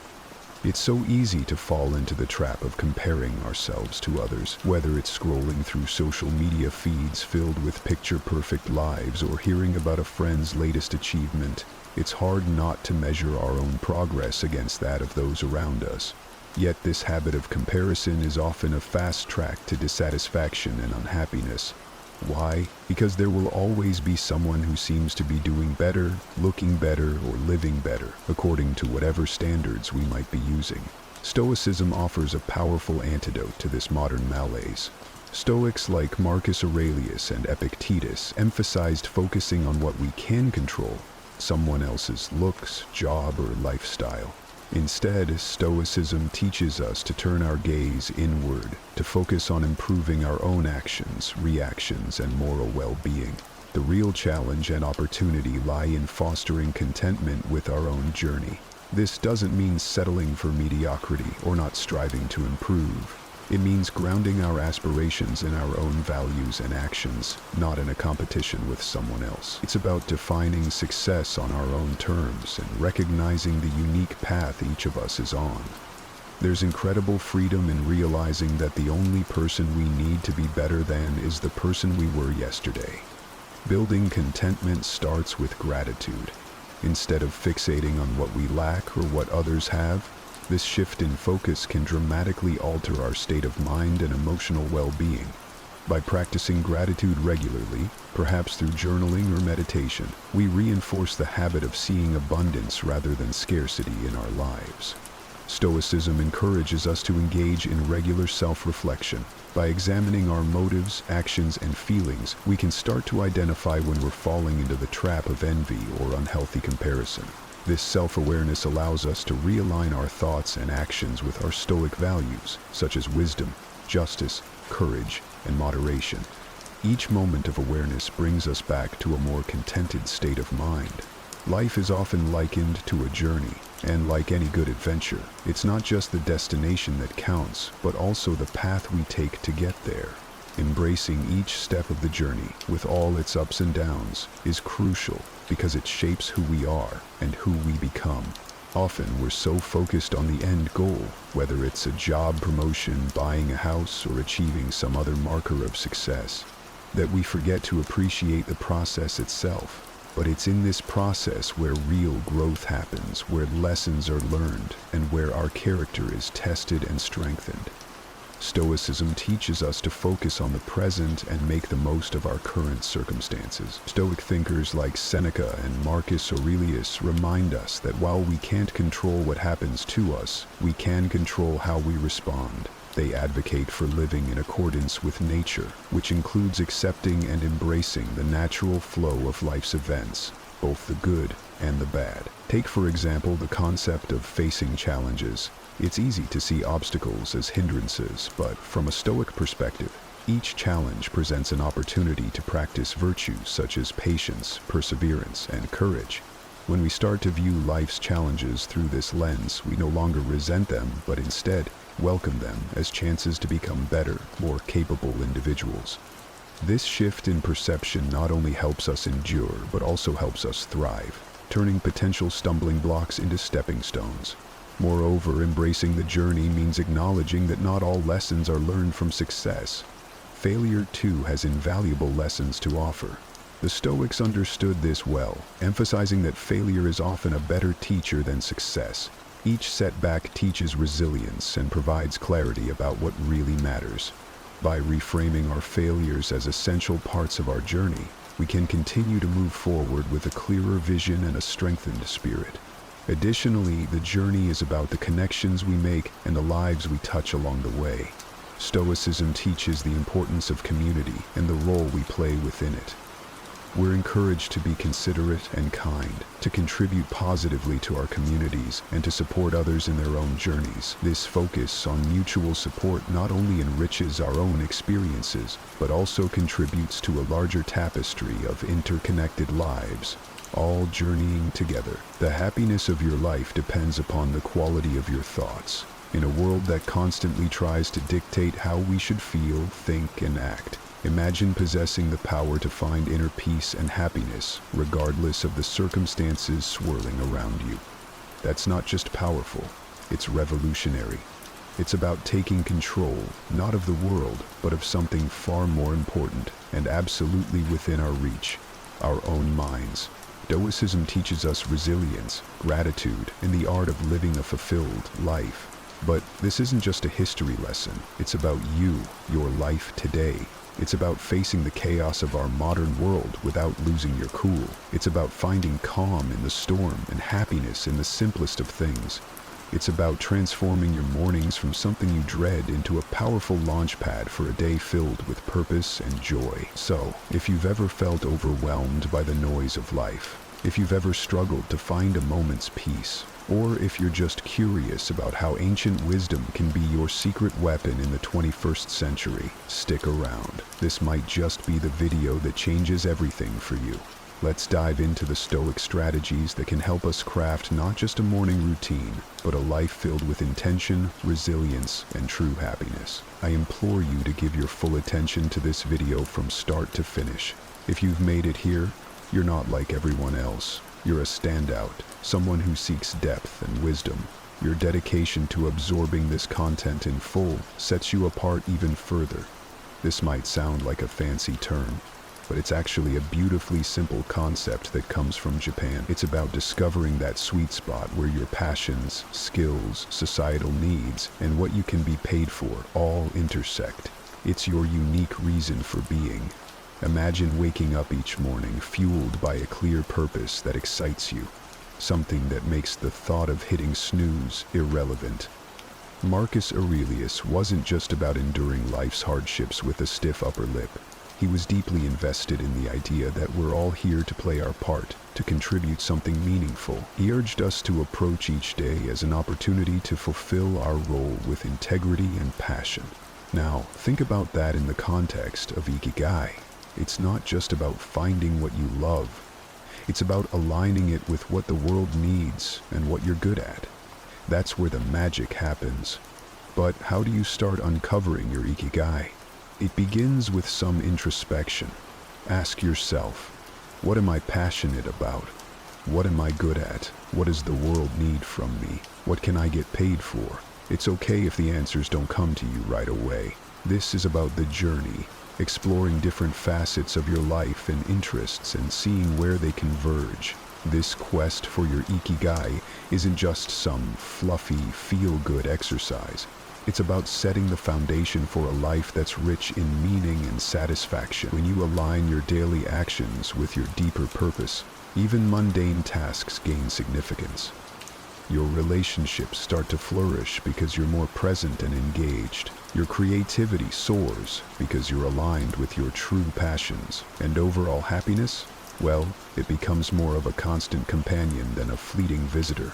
So, as you think about setting your alarm for tomorrow morning, consider what Ikigai means for you. What could be so compelling that you leap out of bed, eager to start the day? Remember, this isn't about overnight transformation. It's a process, a gentle unfolding. And as Marcus Aurelius would remind us, it's about doing the work, day by day, with dedication and honor. Finding your ikigai isn't just about personal fulfillment. It's about embracing your role in the larger tapestry of life, contributing your unique thread to the ever-evolving human story. The ancient Stoics, particularly Marcus Aurelius, were big on the idea that our actions should be purposeful, not just random acts thrown into the wind, but deliberate steps guided by our inner compass. This philosophy extends beautifully into how we prepare for the day ahead, starting the night before. Here's the deal. The quality of your morning begins with how you spend your evening. It's tempting to binge watch your favorite series until the wee hours or scroll through social media until your eyes blur. But let's pause and consider how that sets you up for the next day. Your brain needs time to unwind, to process the day's events, and to recharge for what's ahead. That's where a solid pre-sleep routine comes into play. Imagine treating your evening routine with the same respect and intention as you would any other important aspect of your life. This isn't about rigid self-discipline that sucks the joy out of your evenings. It's about creating a space that supports your well-being and aligns with your goals for the next day. For instance, limiting screen time an hour before bed isn't about denying yourself relaxation. It's about giving your mind the cue that it's time to wind down, making it easier to fall asleep and wake up feeling refreshed. Planning a bit for the next day can also be a game changer. It could be as simple as jotting down your top 3 priorities for tomorrow. This act alone sets a clear direction, ensuring you wake up with a sense of purpose. And here's where the Stoic mindset really shines. It's about acknowledging what's within our control and letting go of what's not. We might not be able to control every detail of our day, but we can certainly influence how we start it. And let's not forget about some deep breathing or meditation to calm the mind. This practice isn't just fluff. It's a powerful tool that signals to your body that it's time to rest. Inhaling deeply and exhaling slowly helps reduce stress, lower your heart rate, and prepare your body for deep, restorative sleep. It's like pressing the reset button, ensuring you wake up not just physically refreshed, but mentally and emotionally as well. In today's always-on world, this might sound like a Herculean task, but it's absolutely vital for setting the tone of your entire day. Picture this. The first moments of your morning, untainted by the digital clamor of emails, social media notifications, or the buzzing news cycle. It's just you, your thoughts, and the serene quiet of the dawn. That's not just refreshing, it's empowering. Marcus Aurelius was a strong advocate for living with intention and focus. He wasn't distracted by the notifications of ancient Rome, and believe me, he had his share of distractions. Instead, he emphasized the importance of concentrating on the present moment and the task at hand. He knew something that's even more relevant today. The quality of your attention determines the quality of your life. So, how do we apply this ancient wisdom in the modern age? First, it's about creating a morning space that's intentionally free from digital distractions. This isn't about shunning technology, but rather choosing not to let it dictate the start of your day. It's tempting to roll over and immediately check your phone, but that instantly puts you in a reactive state, responding to the demands and dramas of the external world. Instead, give yourself the gift of a peaceful start. Imagine dedicating the first hour of your day to activities that nourish your soul and sharpen your mind. Maybe it's reading, meditating, journaling, or simply enjoying a cup of coffee as you gaze out the window. This isn't wasted time, it's an investment in your well-being. By avoiding distractions, you're not just avoiding stress, you're actively creating a reservoir of peace and focus that you'll draw from throughout the day. Making the most of your mornings isn't about adding more to your to-do list. It's about subtracting the noise that doesn't serve you. It's about prioritizing what truly matters before the day's demands start pulling at your attention. This is where the Stoic practice of focusing on what's within your control comes into play. You might not be able to control the flood of emails waiting for you, but you can control how and when you choose to engage with them. So tomorrow, challenge yourself to start the day on your terms. Resist the urge to dive into the digital world first thing. Instead, anchor yourself in the present moment, savoring the peace and potential that the morning holds. Remember, every day is a new opportunity to live more intentionally, more serenely, and more in line with who you aspire to be. Let's make our mornings a testament to that ambition, guided by the timeless wisdom of Stoicism and an unwavering focus on what truly matters. Stoicism, at its core, is about understanding what is within our control and acting with virtue and intention in those areas. Marcus Aurelius, Seneca, Epictetus, these guys weren't just talking about enduring life's hardships with a stiff upper lip. They were advocating for a proactive engagement with life, taking charge of our actions and our mindset. Waking up consistently is a practice that embodies this philosophy. It's a declaration that we are in control of how we start our day, that we are not at the mercy of whims or external pressures. Building a life, as Stoicism suggests, step by step, with contentment in each action, is a powerful concept. It reminds us that big changes start with small, consistent actions. Waking up at the same time each morning might seem like a small thing, but it's a cornerstone habit that sets the stage for everything else. It's about creating a stable foundation for your day, where you're not rushing from the moment you open your eyes, but rather starting with a sense of control and purpose. But here's the thing. Consistency is challenging. It's supposed to be. The early days of trying to wake up at the same time each morning can feel like an uphill battle. Your bed feels more comfortable than ever, and the temptation to hit snooze just one more time can feel irresistible. This is where the Stoic practice of perseverance comes in. It's about reminding yourself why you're doing this, about the person you're becoming through this discipline. It's about seeing beyond the immediate comfort and focusing on the long-term benefits this habit will bring into your life. Becoming a morning person, then, is not just about the mornings themselves. It's about embodying the qualities that make you resilient, focused, and intentional throughout your day. It's a practice in self-mastery, in aligning your actions with your values, and in cultivating the kind of life you want to live, one morning at a time. So how do we make consistency our ally? Start by setting a clear intention the night before. Remind yourself why waking up at a specific time is important to you. Is it to have more quiet time in the morning for reading or meditation? Is it to exercise, or simply to start your day in a more relaxed and controlled manner? Then create an environment that supports this habit. Maybe it's going to bed a bit earlier to ensure you get enough sleep, or keeping your curtains slightly open to let the natural light wake you up gently. And when it gets tough, remember the Stoic belief in the power of our own will, and the importance of acting according to our principles. Each morning that you wake up at your chosen time, you're not just starting your day. You're reinforcing a commitment to yourself, to your growth, and to living a life of intention and purpose. Amidst all this talk of discipline, consistency, and waking up with the sun, it's paramount to remember one thing: we're human.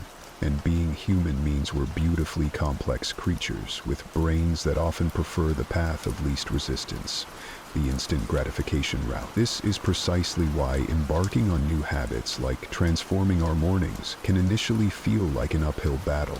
Yet, there's something incredibly freeing in acknowledging this fact. It's not a flaw, it's just part of the human experience.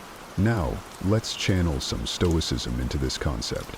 Stoicism teaches us the importance of self-compassion and understanding alongside its calls for discipline and resilience. Marcus Aurelius, in his personal writings, often reminded himself to be patient and forgiving with his own shortcomings. He knew that berating oneself for every slip-up was not the path to growth. Instead, he advocated for recognizing our errors, learning from them, and then letting them go.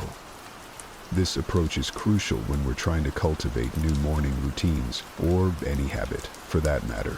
Those first few days, or even weeks, can be tough. Your alarm goes off and every fiber of your being wants to stay cocooned in the warmth of your bed. And let's be honest, there will be days when you'll give in to that desire.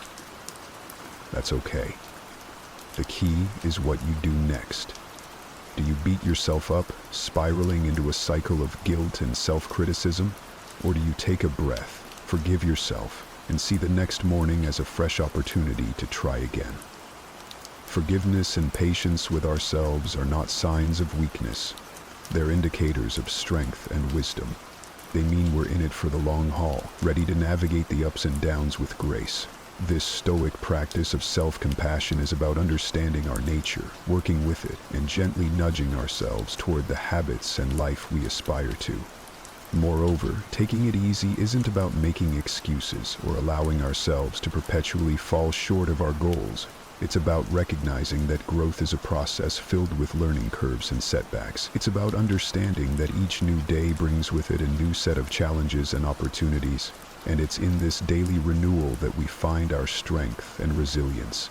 So, as you work on embracing those early mornings, or any new habit, remember to take it easy on yourself. Celebrate the small victories, learn from the setbacks, and approach each day with a heart ready to try again. This isn't just about becoming a morning person. It's about cultivating a mindset that's prepared to face life's challenges with a blend of determination and kindness. Consider the simple act of placing your alarm clock across the room. It's not just about making it physically harder to snooze. It's a statement. It's a commitment to start the day on your terms, to rise despite the comfort of the bed's embrace. It's a small act of defense against the inertia of sleep and comfort, a step toward embracing the day with intention. Similarly, making your bed each morning might feel like a trivial task, especially when you're the only one who'll see it. Yet it's so much more than smoothing sheets and fluffing pillows. It's an exercise in care, in telling yourself that your environment and how you engage with it matters. It's about creating a space that reflects the order and respect you're cultivating within yourself. These small victories, as Marcus Aurelius would likely argue, are the building blocks of a disciplined life. They're the everyday choices that, while easy to overlook, cumulatively mold our character. Each time you choose to do these little things, you're casting a vote for the type of person you want to be. You're choosing to be someone who values discipline, order, and respect for oneself and one's environment. But why focus on these small acts? Because they're within everyone's reach. Not all of us can control the major events in our lives, the upheavals, the unexpected turns, but we can control how we respond to the start of each day, how we treat our immediate surroundings, and how we prime ourselves for whatever lies ahead. This is Stoicism in action, focusing on what's in our power to control and letting go of what isn't.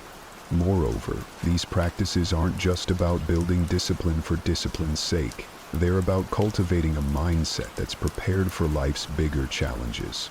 If you can commit to these small acts of discipline, you're training yourself to uphold your commitments in more significant areas. You're sharpening your ability to follow through, to remain steady in the face of adversity, and to approach life with a calm, collected demeanor, qualities that define the Stoic ideal. So, as you consider the role of discipline in your life, start small.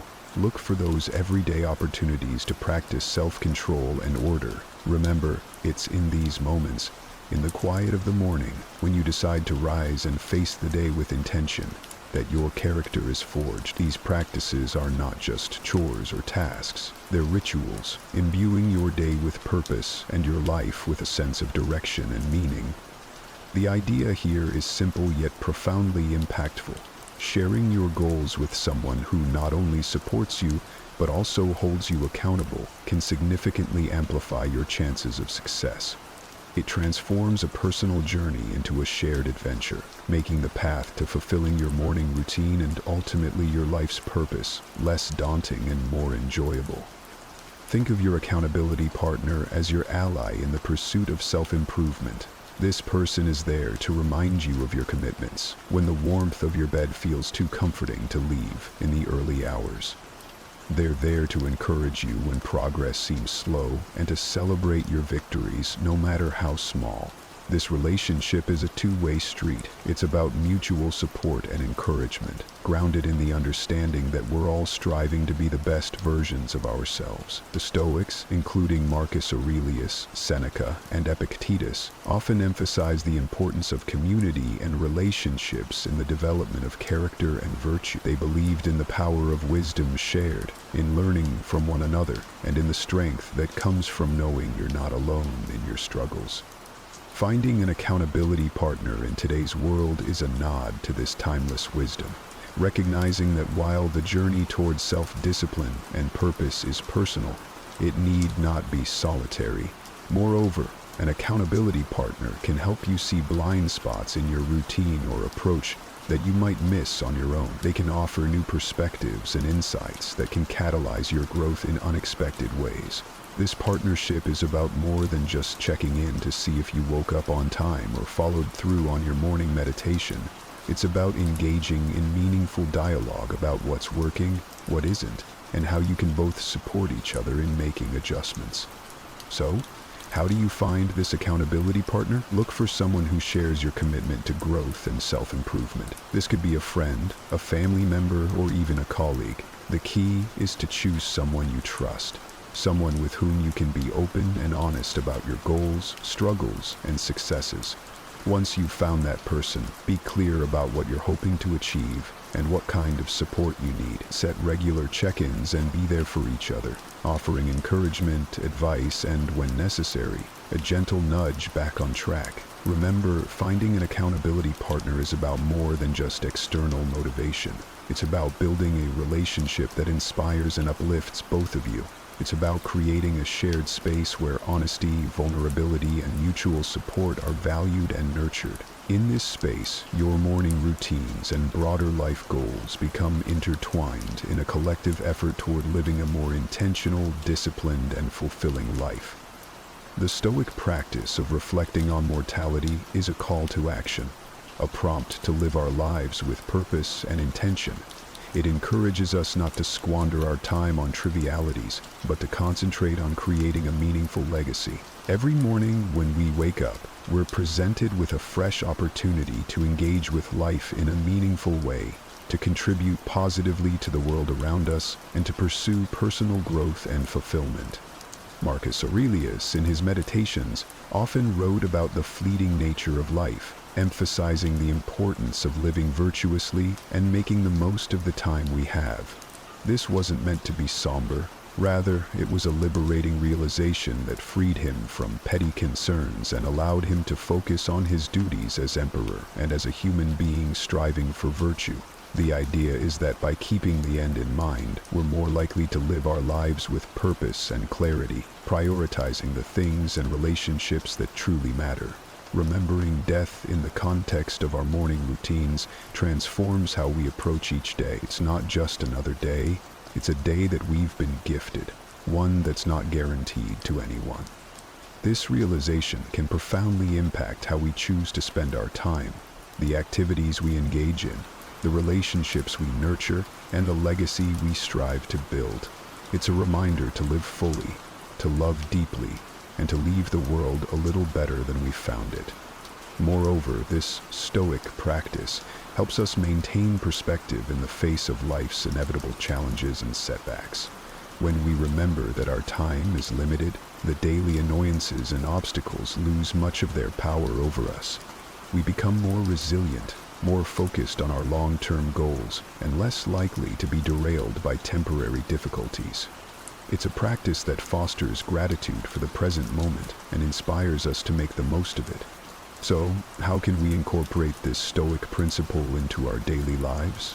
It begins with a moment of reflection each morning.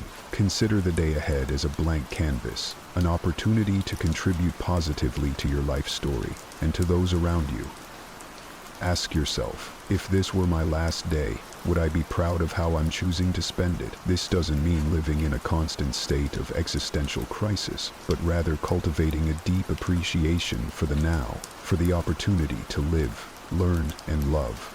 In embracing the Stoic practice of remembering death, we're not focusing on the end, but on the present and how we choose to live each day.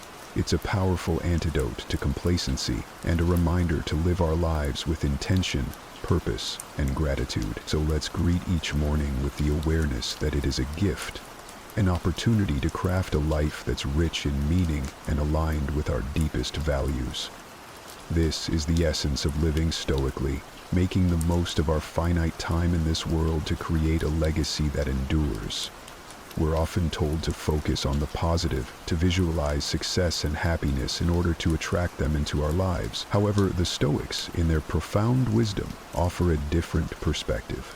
one that's not only practical but incredibly empowering. Negative visualization isn't about pessimism. Rather, it's a tool for resilience, preparation, and ultimately greater appreciation of the present. The essence of this practice is to periodically imagine the challenges, losses, or difficulties you might face in life. This could range from minor inconveniences, like a missed bus or a rainy day, to more significant hardships, such as the loss of a job or a loved one. The purpose isn't to dwell on these scenarios in a way that breeds fear or anxiety, but to mentally rehearse how you would cope with such situations should they arise.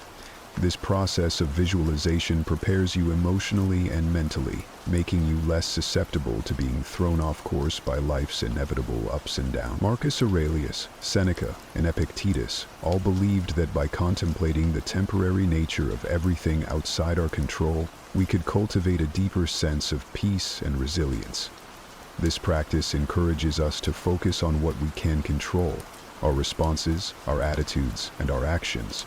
Incorporating negative visualization into your morning routine can transform how you approach your day. Instead of stepping out the door, blind to the potential challenges ahead, you're mentally equipped to face them. It's like a mental training session where you strengthen your resilience muscles, so when life inevitably throws a curveball your way, you're not knocked off your feet. You've already rehearsed this moment in your mind and can draw upon your pre-visualized strategies to navigate through it. Moreover, this practice has a beautiful, somewhat paradoxical effect. It enhances our gratitude for the present moment. By imagining life without some of the things we take for granted, we come back to reality with a renewed appreciation for them. It's a reminder of how much we have to be thankful for right now, in this moment. This isn't about dwelling in fear of loss, but about using the thought of it to deepen our appreciation for the here and now. So how do we practice negative visualization in a healthy, constructive way? Start with a few moments in the morning to contemplate potential challenges of the day, or broader future possibilities. Visualize how you would ideally respond, what strengths you would draw upon, what lessons you could learn, and how you could grow from the experience. Then, let go of the visualization and proceed with your day, carrying with you a sense of preparedness and an enhanced appreciation for your current circumstances. Incorporating gratitude into our lives, especially as we end our day, can have a transformative impact on our well-being and outlook. Keeping a gratitude journal is a beautifully simple yet profoundly effective way to cultivate this sense of appreciation. It's about taking a few moments before we sleep to reflect on the day and jot down a few things we're grateful for. This could be anything, from a kind gesture from a stranger, a beautiful sunset, the completion of a challenging task, or simply the comfort of our bed waiting to embrace us at the end of a long day. The act of writing down what we're grateful for shifts our focus from what's lacking in our lives to the abundance that's already present. It's a practice that aligns perfectly with Stoic teachings, which emphasize focusing on what we have rather than what we don't, on what's within our control rather than what isn't. This shift in perspective not only sets the stage for a peaceful night's sleep free from the turmoil of unfulfilled desires or lingering frustrations, but it also primes our minds to begin the next day with a sense of purpose and appreciation. But why end the day with gratitude? Because it allows us to close our day on a note of positivity, regardless of the challenges we may have faced. It's a way of reaffirming the good in our lives, of finding peace even in turmoil, and of nurturing a mindset that sees opportunities for growth and joy in every circumstance. This nightly practice of gratitude creates a ripple effect, influencing not just how we sleep, but how we wake up and approach our mornings. It transforms our first thoughts of the day from groans over the alarm clock to a quiet anticipation of what the new day holds, what new things we might discover to be grateful for. Moreover, this practice of appreciating our life extends beyond our personal sphere. It enhances our relationships as we become more attuned to the value of those around us and more expressive of our appreciation for their presence in our lives. It deepens our connection to the world as we become more observant of and thankful for the beauty and wonder that surround us, often in the most mundane moments. So, as we consider the multitude of strategies to enrich our mornings and, by extension, our lives, let's not overlook the power of ending our day with gratitude. It's a practice that embodies the Stoic pursuit of a good life, one marked not by external achievements or material possessions, but by inner peace, contentment, and a deep-seated appreciation for the present moment. As we wrap up this journey through the 10 strategies inspired by Stoicism, it's clear that each step, each practice is more than just a task. It's a pathway to cultivating a life of intention, resilience, and profound gratitude. Embracing these practices doesn't mean every day will be perfect, but it does mean that every day will be met with a stronger, more grateful, and more resilient you. You have within you the power to transform not just your mornings, but your entire life into a reflection of the Stoic ideals of virtue, wisdom, and contentment. Ever found yourself staring at the ceiling at 3 a.m., wondering how to muster the strength for another day? We've all been there, or at least most of us have. Those moments when life feels like a relentless storm, and all you're looking for is a beacon to guide you through? Well, you're not alone. Now, if you're new here, or haven't done it yet, hit that notification bell and subscribe. Why? Because we're about to dive deep into 8 lessons that have the power to transform hard days into stepping stones. 1. Embrace the present moment. Life has a funny way of throwing curveballs at us. Sometimes it feels like we're juggling a million things at once, and the weight of the world is on our shoulders. Remember that time when you felt the weight of a looming deadline or the sting of a recent heartbreak? But here's a secret. The power to overcome these challenges lies in the present moment. It's easy to get lost in the worries of tomorrow or the regrets of yesterday. Yet, the only moment we truly have control over is the one happening right now. Marcus Aurelius, a Roman emperor and one of the most influential Stoic philosophers, once said, "You have power over your mind, not outside events. Realize this, and you will find strength." This quote isn't just a fancy string of words. It's a call to action. It reminds us that while we can't always control what happens around us, we can control how we react. By focusing on the present, we can make choices that align with our values and, in doing so, find peace amidst the chaos. So, next time you find yourself overwhelmed, take a deep breath and ground yourself in the present. Feel the air around you, listen to the sounds, and remind yourself that this moment, right here and now, is where your power lies. By embracing the present, you're not just surviving the hard days, you're thriving in them. With each passing moment, you're building resilience, wisdom, and strength for whatever comes next. 2. Practice gratitude.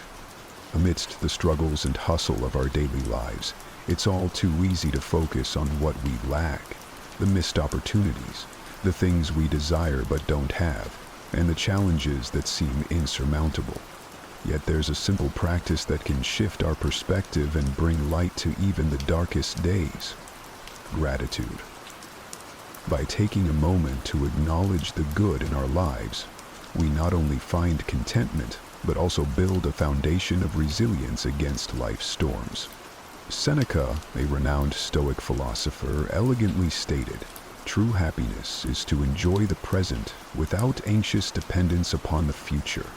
This wisdom reminds us that joy doesn't come from always wanting more, but from appreciating what we already have, whether it's the warmth of a friend's smile, the comfort of a home, or the simple pleasure of a cup of tea. There's always something to be thankful for. In that cup of tea, perhaps you can taste the memories of laughter shared with loved ones, or the solace it provided on a cold, lonely night. By recognizing these moments and cherishing them, we cultivate a mindset that sees the silver lining in every cloud. Gratitude, however, isn't just about acknowledging the good times. It's also about finding grace in our struggles. Every challenge we face is an opportunity to grow, to learn, and to become stronger. So when the going gets tough, remember to pause and find something, no matter how small, to be grateful for. This practice won't change the situation, but it will change how you face it. And often, that makes all the difference. 3.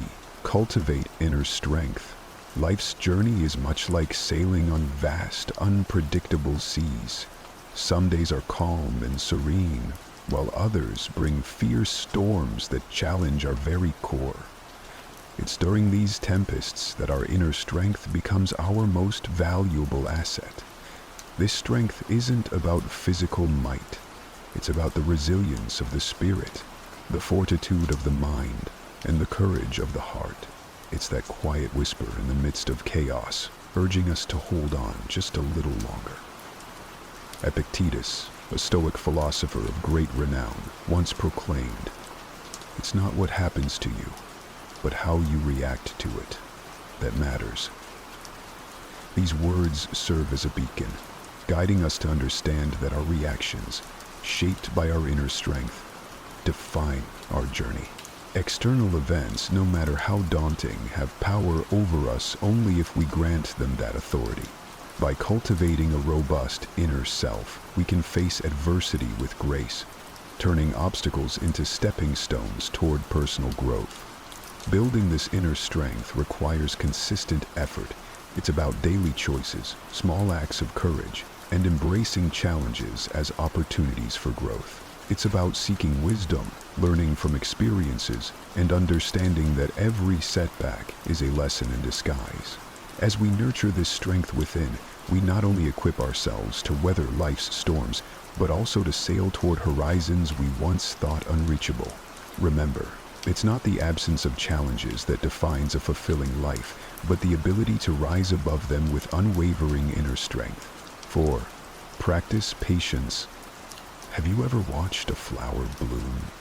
It doesn't rush to unveil its beauty.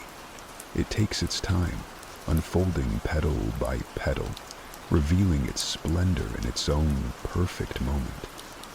Much like that flower, our lives, too, have a rhythm, a pace at which things are meant to happen. Just as the flower doesn't hasten its bloom, we too must learn the art of patience.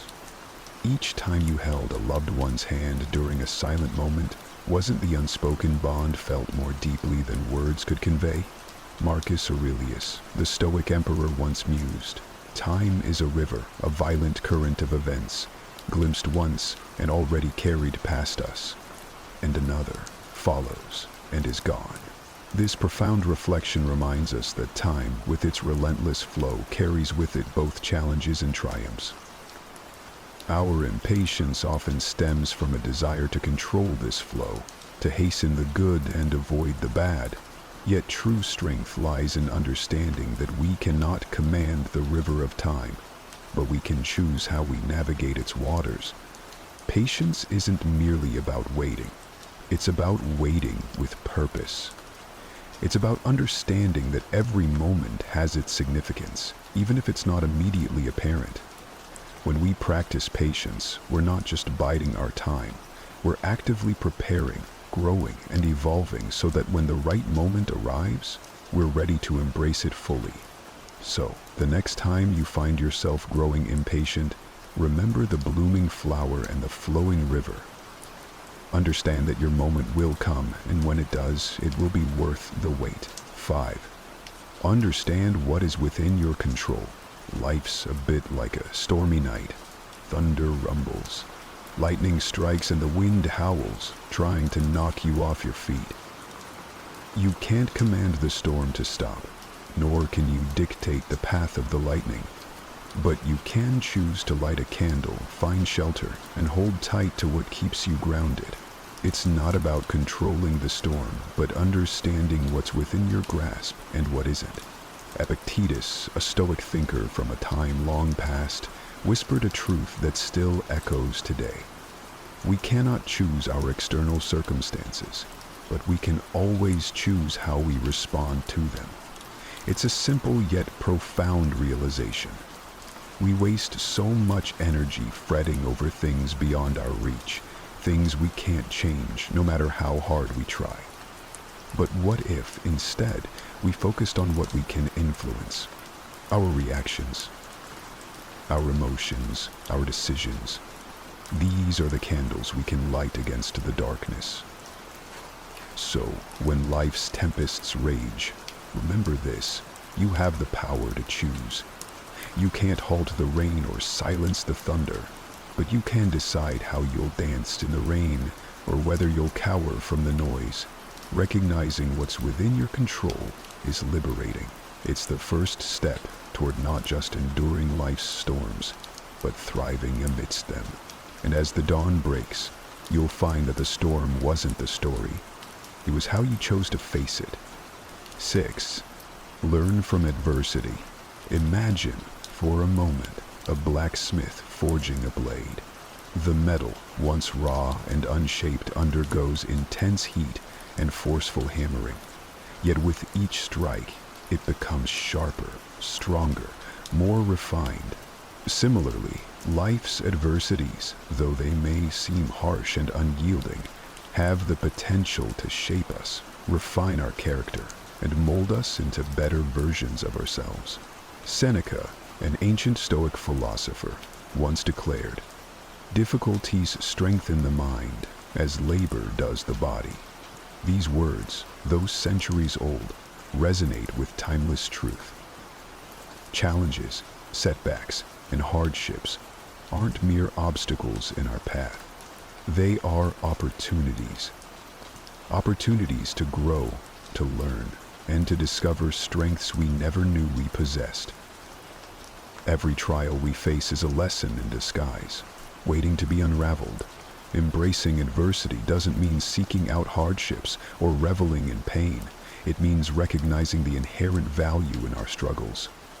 It's about shifting our perspective, from seeing challenges as burdens to viewing them as stepping stones toward wisdom and growth. So, when you find yourself amidst life's fiery trials, remember the blacksmith and his blade. Understand that with the right mindset, adversity can be the very force that shapes you into a masterpiece. 7. Seek wisdom. Wisdom isn't a gift bestowed upon a chosen few. It's a treasure, often hidden in plain sight, waiting for those with the courage and determination to seek it out. The very fact that you've journeyed this far, delving into these lessons, is a testament to your genuine pursuit of wisdom. Your commitment is commendable, and it's a clear sign that you're on the right path. The ancient Stoic philosopher Seneca once remarked, "As long as you live, keep learning how to live." This isn't merely a call to gather knowledge, but an invitation to seek deeper understanding, to question, to reflect, and to grow. True wisdom isn't about knowing all the answers. It's about asking the right questions and having the humility to learn from both successes and failures. Actively seeking wisdom requires an open heart and a curious mind. It's about listening more than speaking, observing more than showing, and understanding that every person you meet, every experience you encounter, holds a lesson. Wisdom isn't a destination, it's a journey that enriches the soul, sharpens the mind, and broadens the horizon. So, as you continue on this path, remember to cherish every step, every insight, and every revelation. For in the quest for wisdom, the journey itself is the greatest reward. 8. Cultivate compassion. Have you ever paused to consider the battles others might be fighting, hidden behind their smiles or silent gazes? Our journey through life is unique, filled with its own set of challenges and joys. Yet amidst our personal struggles, there lies an opportunity, a golden thread that can weave us closer to others. The act of compassion. Marcus Aurelius once said, "What injures the hive, injures the bee." This sentiment, though simple, carries profound depth. When we extend kindness, understanding, and empathy toward others, we're not just aiding them, we're nurturing the collective human spirit. Compassion isn't just about feeling pity or sorrow for someone's misfortunes. It's about understanding their pain as if it were your own and taking steps, however small, to alleviate it. Cultivating compassion requires a conscious effort. It's about listening more than speaking, feeling more than judging, and acting more than merely observing. In a world that often feels divided, compassion serves as a bridge, connecting hearts and mending wounds. By embracing this virtue, we not only uplift others, but also find a deeper sense of purpose and fulfillment in our own lives. After all, in the grand tapestry of existence, our threads are interwoven. When we choose compassion, we're choosing a richer, more harmonious design for all. These 8 Stoic lessons will fortify your resilience, serenity, and determination during challenging times. By embracing them consistently, you'll be equipped to lead a virtuous and content life amidst the chaos and unpredictability of the world. But don't just take my word for it. Put these lessons into practice and witness the transformative results. If you found this video valuable, please give it a thumbs up. Share it with your friends and comment below with "I will keep going" or "I never give up" to signify your dedication to these teachings. Have you ever noticed how just a few seconds of intense anger can cause more damage than you thought possible? Imagine this. In just the time it takes to snap your fingers, relationships can be strained and days can be ruined. It's startling, isn't it? How powerful and potentially destructive a single moment of anger can be. But what if I told you that this same powerful force, when understood and harnessed, can become a profound tool for personal growth and strength? Today we dive deep into the ancient yet incredibly relevant world of Stoicism. It's not just about enduring hardship, but transforming our responses to them for greater peace and clarity. I invite you all to engage in this conversation. Comment below with your thoughts and experiences regarding anger. How open are you to exploring Stoic ways to master your emotions? If you're someone who seeks to grow, who loves to challenge your own boundaries of understanding, make sure to subscribe, like, and share this video. Spread the word and help others discover the power of Stoicism. And stay tuned, especially if you're skeptical about what Stoicism can offer. This video is packed with insights that might just change your mind. Together, we'll explore not just the theory, but the practical applications of Stoicism in controlling anger, with real-life examples and actionable advice. It promises to be an enlightening experience, so watch till the end to gain a full understanding of how to transform anger from a destructive impulse into a constructive force. Let's get started. Have you ever suddenly found yourself in the middle of a heated argument, heart racing, with words spilling out that you instantly wish you could take back? That moment, that explosion of anger, seems to come from nowhere, right? It's almost like a switch flips inside us. One minute everything is fine, and the next, we're swept up in a wave of emotions so strong that it can feel uncontrollable. This is what I like to call the burst of anger. A sudden release that can disrupt not just your day, but potentially your life. Think about the last time you felt this burst of anger. Maybe it was a disagreement with a friend or a frustration at work. It's something we've all faced. Anger is not just a simple emotion. It's a complex response that can lead to regrettable actions and hurtful words. And let's be honest, it often leaves a trail of damage in its wake, from strained relationships to missed opportunities for understanding and connection. But what if I told you there's a different way to handle this burst? This is where the wisdom of Stoicism comes into play. Stoics teach us that we may not have control over every situation we encounter, but we can control our response. It's not about suppressing your anger or pretending it doesn't exist. It's about recognizing that moment of eruption and choosing a different path. Stoicism offers us tools to pause and reflect instead of react. It teaches us to look at anger through a lens of awareness and understanding. Why am I angry?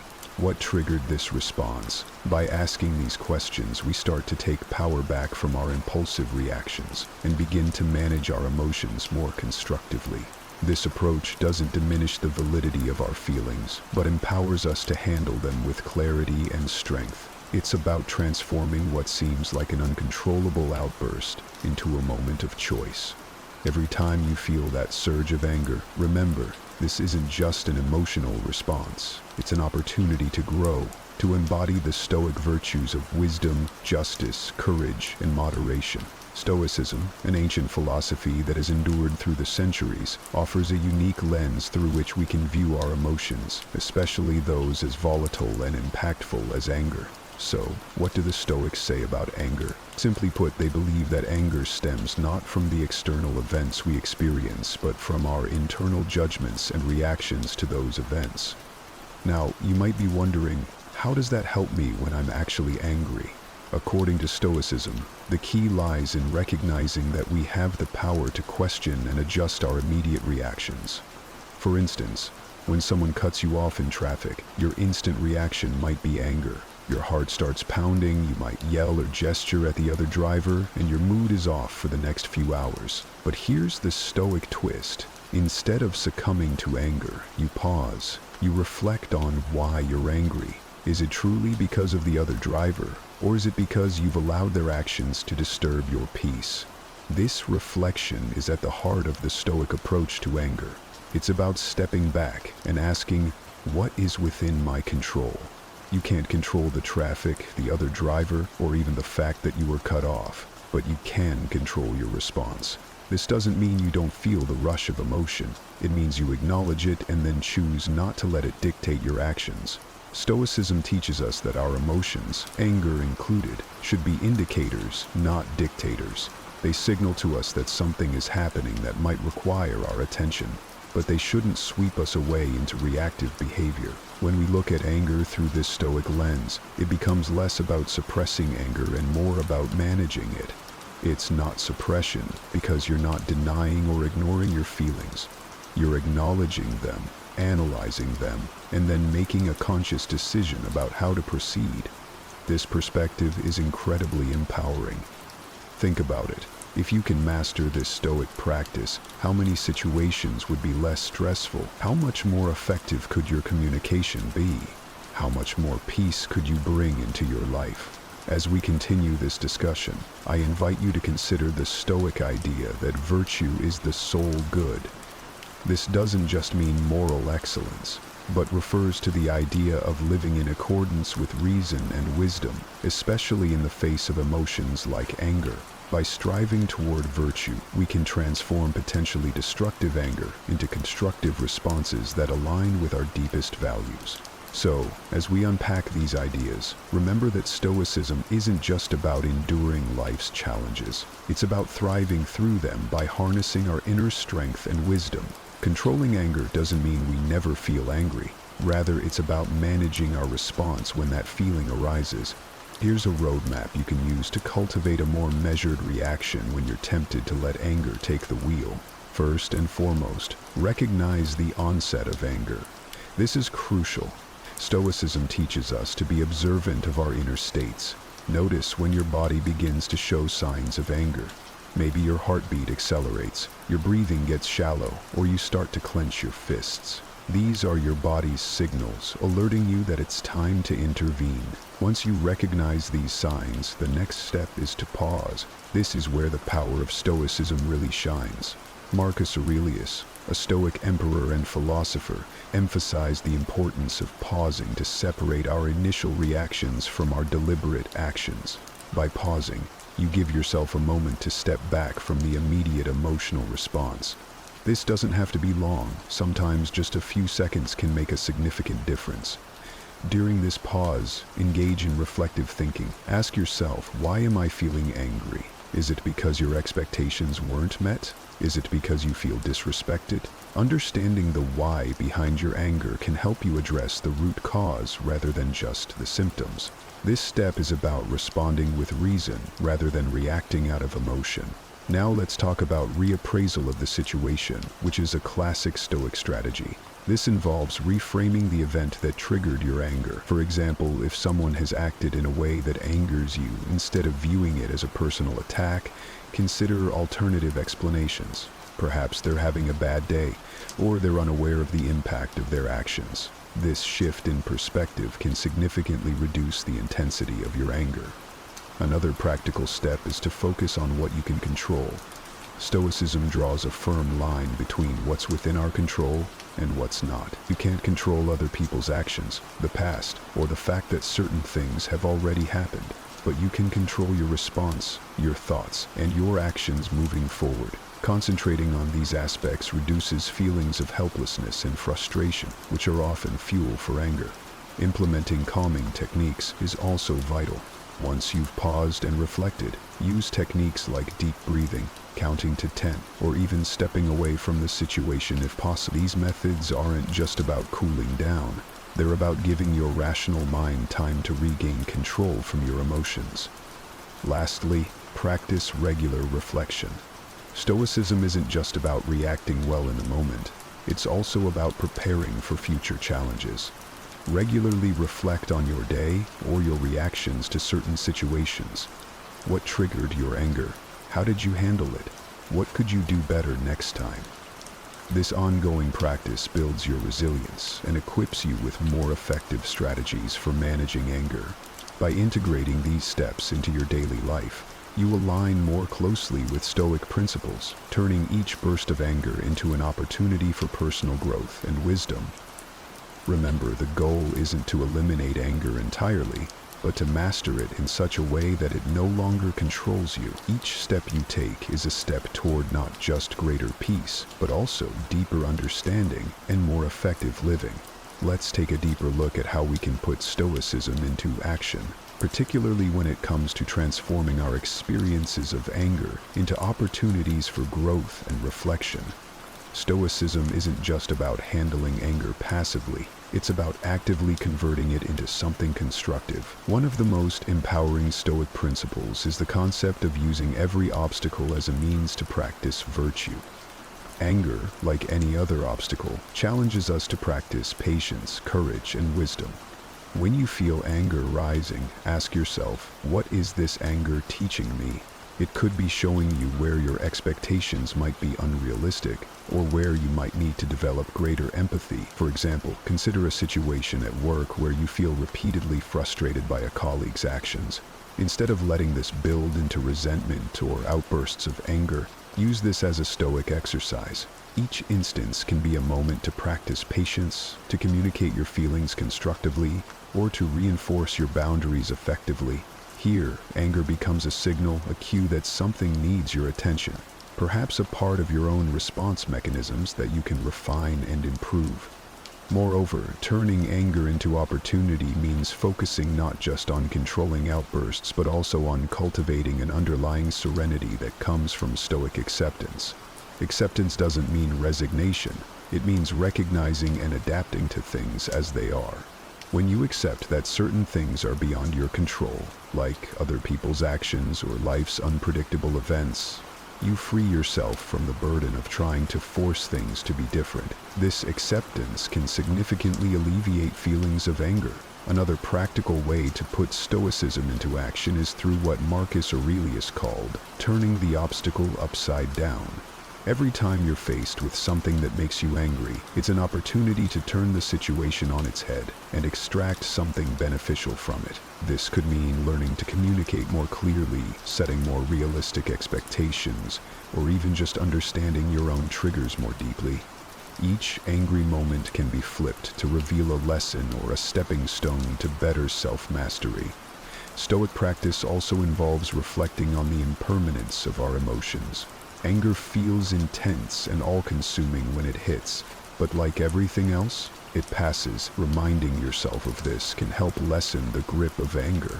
You can say to yourself, "This too shall pass," and focus on maintaining your composure in the moment, knowing that the intensity of your anger will diminish with time.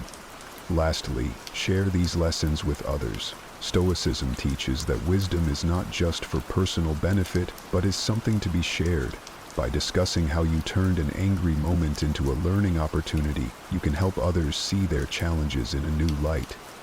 This not only reinforces your own learning, but also extends the benefit beyond yourself, turning personal growth into communal wisdom.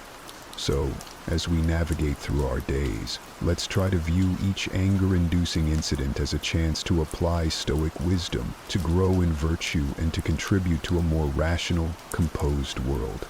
It's about seizing those moments of anger and transforming them into something that not only enhances our lives, but also the lives of those around us. Empowerment through Stoicism is about more than just managing our anger. It's about finding strength and resilience within ourselves that we might not have realized we possessed. When we talk about empowerment in Stoicism, we're talking about the power to lead our lives with a sense of purpose, peace, and perspective that remains stable no matter the external circumstances. Stoicism teaches us that true empowerment comes from within. It doesn't rely on external validation or circumstances. Instead, it builds on our ability to control our own responses to the world around us. Consider this. How often have you felt at the mercy of your emotions, tossed around by feelings of anger, frustration, or disappointment? Stoicism offers a different path. It invites us to step back and ask ourselves, can I choose a different response? Do I have the power to see this differently? And the answer more often than not is yes. This self-empowerment is realized through the Stoic practice of focusing on what is within our control. You can't control what others say or do. You can't control the past, and you certainly can't control the global events that impact your life. But you can control your thoughts, your actions, and your responses. When you internalize this, every moment of frustration or anger becomes an opportunity to practice this principle. You start to see challenges as chances to exercise your agency and autonomy. For instance, when you're faced with a difficult situation that stirs anger, Stoicism empowers you to choose a response that aligns with your values. Instead of reacting impulsively, you can respond with deliberation and integrity. This might mean taking a deep breath and deciding to address a conflict with calm words, or it might mean choosing to walk away from a situation that is not beneficial to engage with. Moreover, Stoicism empowers us by changing our relationship with our emotions. Instead of being overwhelmed by anger, we learn to recognize it as a natural response that we can observe, understand, and manage. This emotional intelligence does not just alter our interactions, it changes the way we lead our lives. We become more resilient as we're no longer derailed by every emotional upheaval, and more adaptable, capable of thriving in a variety of circumstances. Empowerment also comes from the Stoic practice of self-reflection. By regularly examining our choices, behaviors, and reactions, we gain deeper insights into our character and motivations. This reflective practice not only helps us make better decisions in the future, but also fosters a profound sense of self-awareness and self-acceptance. We learn to trust ourselves, to lean on our internal compass, rather than being swayed by every passing storm. And finally, empowerment through Stoicism is about contributing to the greater good. Stoicism teaches that we are part of a larger community and that our choices impact others. By choosing to respond to situations with reason and calm, we contribute to a more rational and peaceful world. We lead by example, showing others that it is possible to respond to life's challenges with grace and strength. In embracing Stoicism, we find a powerful ally in our quest for a fulfilled and balanced life. So as we continue on this journey, let's remind ourselves of the incredible strength that lies within us, ready to be harnessed through the timeless wisdom of Stoicism. It's not just about controlling anger. It's about unlocking a level of personal power and resilience that transforms all aspects of our lives. This isn't about suppressing what you feel. It's about understanding and directing your emotions in a way that's productive and healthy. Stoicism provides us with tools to not only confront our feelings, but to transform our entire approach to dealing with emotions, especially challenging ones like anger. Let's unpack this a bit. In Stoicism, one of the core principles is that our emotions are largely the result of our judgments and beliefs. When we feel angry, it's often because we've made a judgment about a situation or person, that they've wronged us, that an injustice has occurred, or that something should not be the way it is. Here lies a powerful opportunity. If we can change our judgments, we can change our emotional responses. To master our emotions, we start by examining these judgments critically. Ask yourself, why do I believe this situation is bad? Is it within my control? Can I look at this differently? This type of questioning is central to Stoic practice and fosters a kind of emotional agility that can be incredibly freeing. Imagine you're stuck in traffic, and you start to feel that familiar rise of frustration. A Stoic approach would encourage you to analyze that frustration. You might think, being angry won't clear the traffic. Can I use this time productively instead? Perhaps this is a good moment to listen to a podcast or an audiobook. Suddenly the situation hasn't changed, but your perception of it has, and so has your emotional state. This is where the concept of amor fati, or love of fate, comes into play. It's a Stoic mindset that invites you to embrace whatever happens as an opportunity. It's about more than just acceptance. It's a deep appreciation for life as it unfolds, even when it unfolds in unexpected ways. When you start to practice amor fati, you're not only managing your anger better, but you're also cultivating a profound peace that comes from the confidence that you can handle anything that comes your way. Moreover, mastering emotions with Stoicism means developing a strong sense of inner fortitude. Every time you choose not to lash out in anger, you strengthen your character. You start to build a reputation with yourself as someone who is dependable, stable, and calm. This internal trust is crucial. It's the foundation of self-esteem and personal integrity. And let's not forget the power of preparation.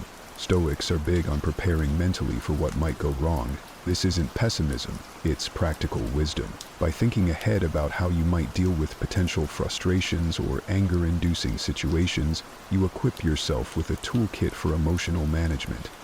When those moments arise, you're not caught off guard. You have a plan, and you have practices in place, like deep breathing, reframing your thoughts, or stepping back to gain perspective. Mastering your emotions with Stoicism isn't a quick fix. It's a lifelong journey of self-reflection, practice, and growth. It requires consistency, honesty with oneself, and the courage to face up to our emotions in a fundamentally different way. But the rewards are immense. Not only do you gain control over your anger and other emotions, but you also gain a serene and resilient spirit that can significantly enhance your quality of life. What makes you happy? Is it your family or your loved ones? Is it money, or is it simply peace of mind? You see, the Stoics of old, like Marcus Aurelius, Seneca, and Epictetus, had a different definition of true happiness. They didn't see happiness the way the media portrays it today, or the way most people understand it. So, the question is, how can you be truly happy? Today, we are going to share with you 10 principles that can help you become genuinely happier in 2025. These principles are so powerful, so practical, that even if you choose to apply just 2 of them, they could change your life forever. So buckle up and stay attentive, because this is going to be a life-changing experience. Let our journey begin. 1. Stop doubting yourself. Start believing. Doubt is a formidable foe, often lurking in our minds like an unwelcome guest. But here's the catch. It's not about completely eradicating doubt. It's about managing it with a strong mindset. You see, even the Stoics weren't immune to self-doubt, but they knew the art of harnessing it. Take Marcus Aurelius, for instance, a man who ruled an empire yet found time to question and counsel himself. His approach wasn't about ignoring doubt, but about challenging it. He asked, "Is this thought beneficial? Does it improve or hinder my life?" This is a cue for us. When doubt creeps in, we can confront it with these questions, transforming it from an obstacle into a tool for self-reflection and growth. It's humorous in a way, how we often magnify our doubts, while the solutions are simpler than we think. Aurelius mused, "Our life is what our thoughts make it." These words aren't just poetic. They're a practical mantra. Picture this. You're about to start a new project or take up a new hobby. Doubt whispers, "You can't." Here's where you flip the script. Acknowledge the doubt, then counter it with evidence of your past successes, however small they might seem. This simple act of self-belief can be the first step toward a happier you. Remember, happiness doesn't come from the absence of doubt, but from your ability to believe in yourself despite it. 2. Reflect on your life. Have you ever paused your Netflix binge to wonder, Is this it? Let's be real. Reflecting on your life doesn't mean you have to climb a mountain and meditate. It's about taking a moment, maybe while you're sipping your morning coffee, to ask yourself some serious questions. You can ask yourself questions like, what makes me get out of bed every morning? Why do I act the way I do? Now imagine your life as a movie. Would you watch it, or would you doze off before the opening credits end? Reflecting isn't about being harsh on yourself. It's about being honest. If your daily routine were a YouTube video, would you hit the like button or scroll past it? Remember, you're the director of this show. It's in your hands to make it binge-worthy. Let's talk dreams. Not the weird ones about showing up to work in your pajamas, but your real, I want this so bad dreams.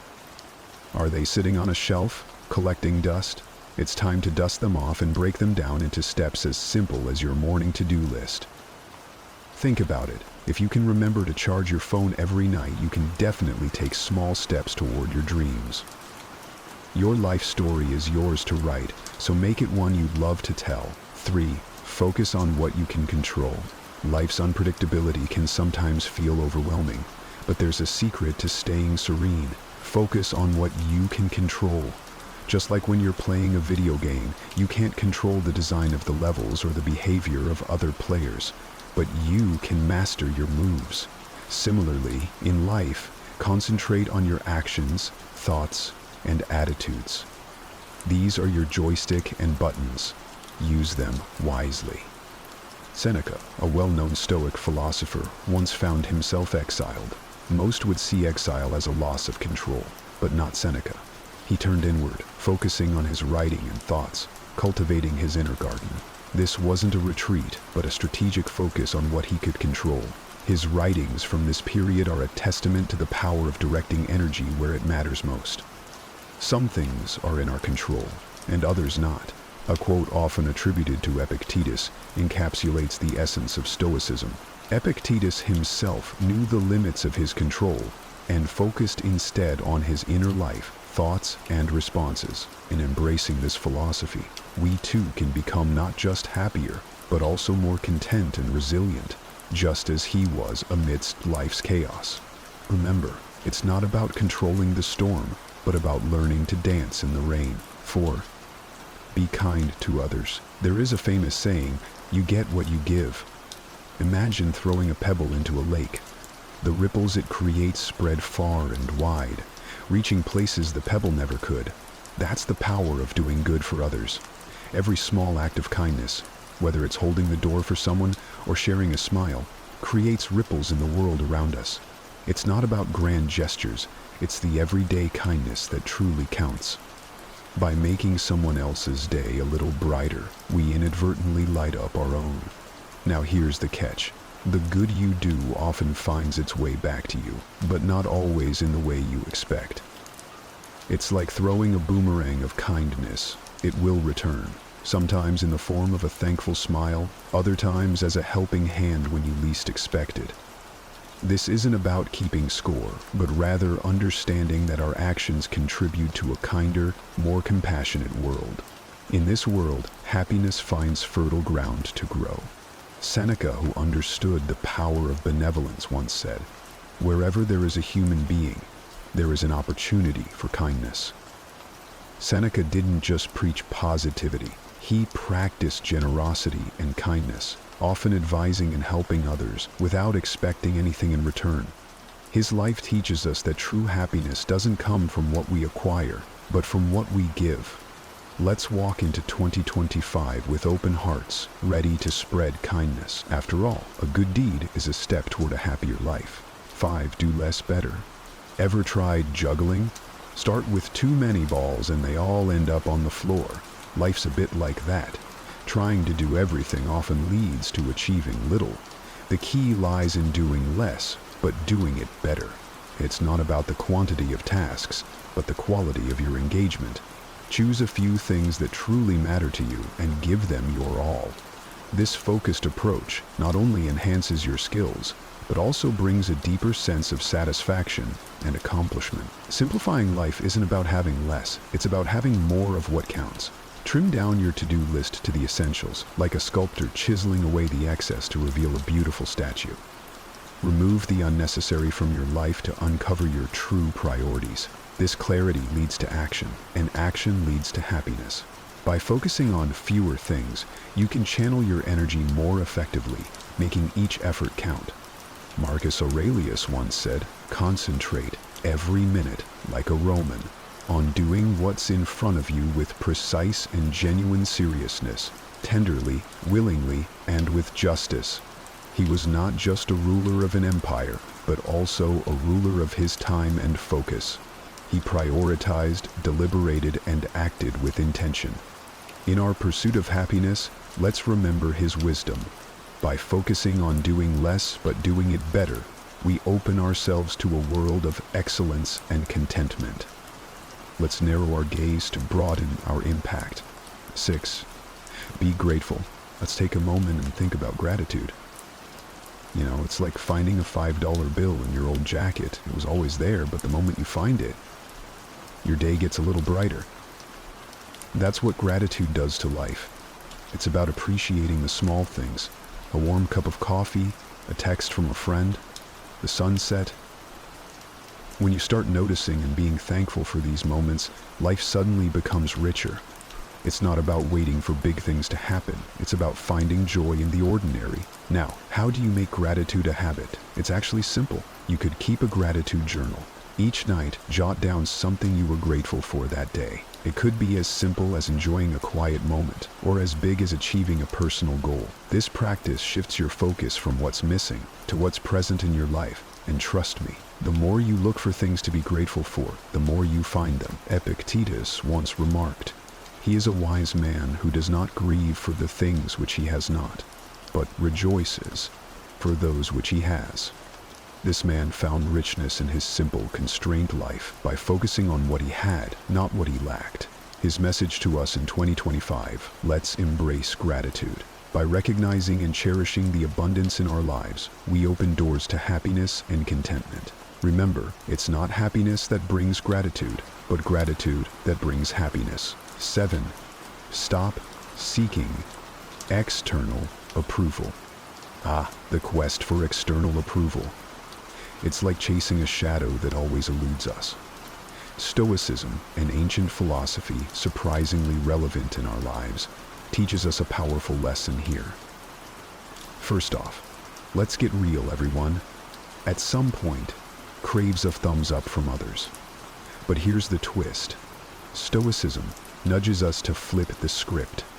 It's about looking inward for validation, not outward. Imagine your self-worth as a fortress. Why let someone else hold the keys? Now, onto the practical stuff.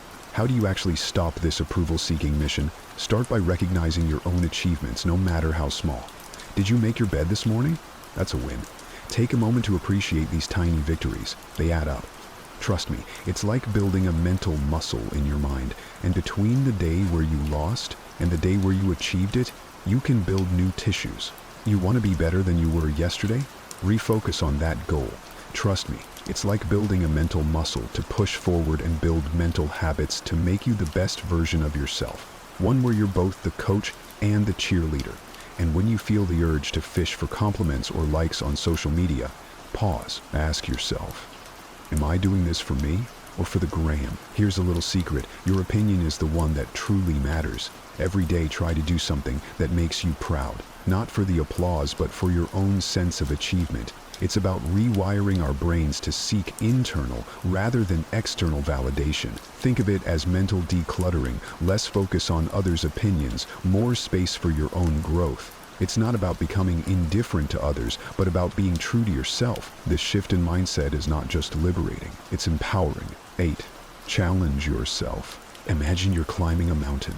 It's steep, challenging, and at times you wonder why you even started. But here's the thing. Every step up that mountain makes you stronger and more resilient.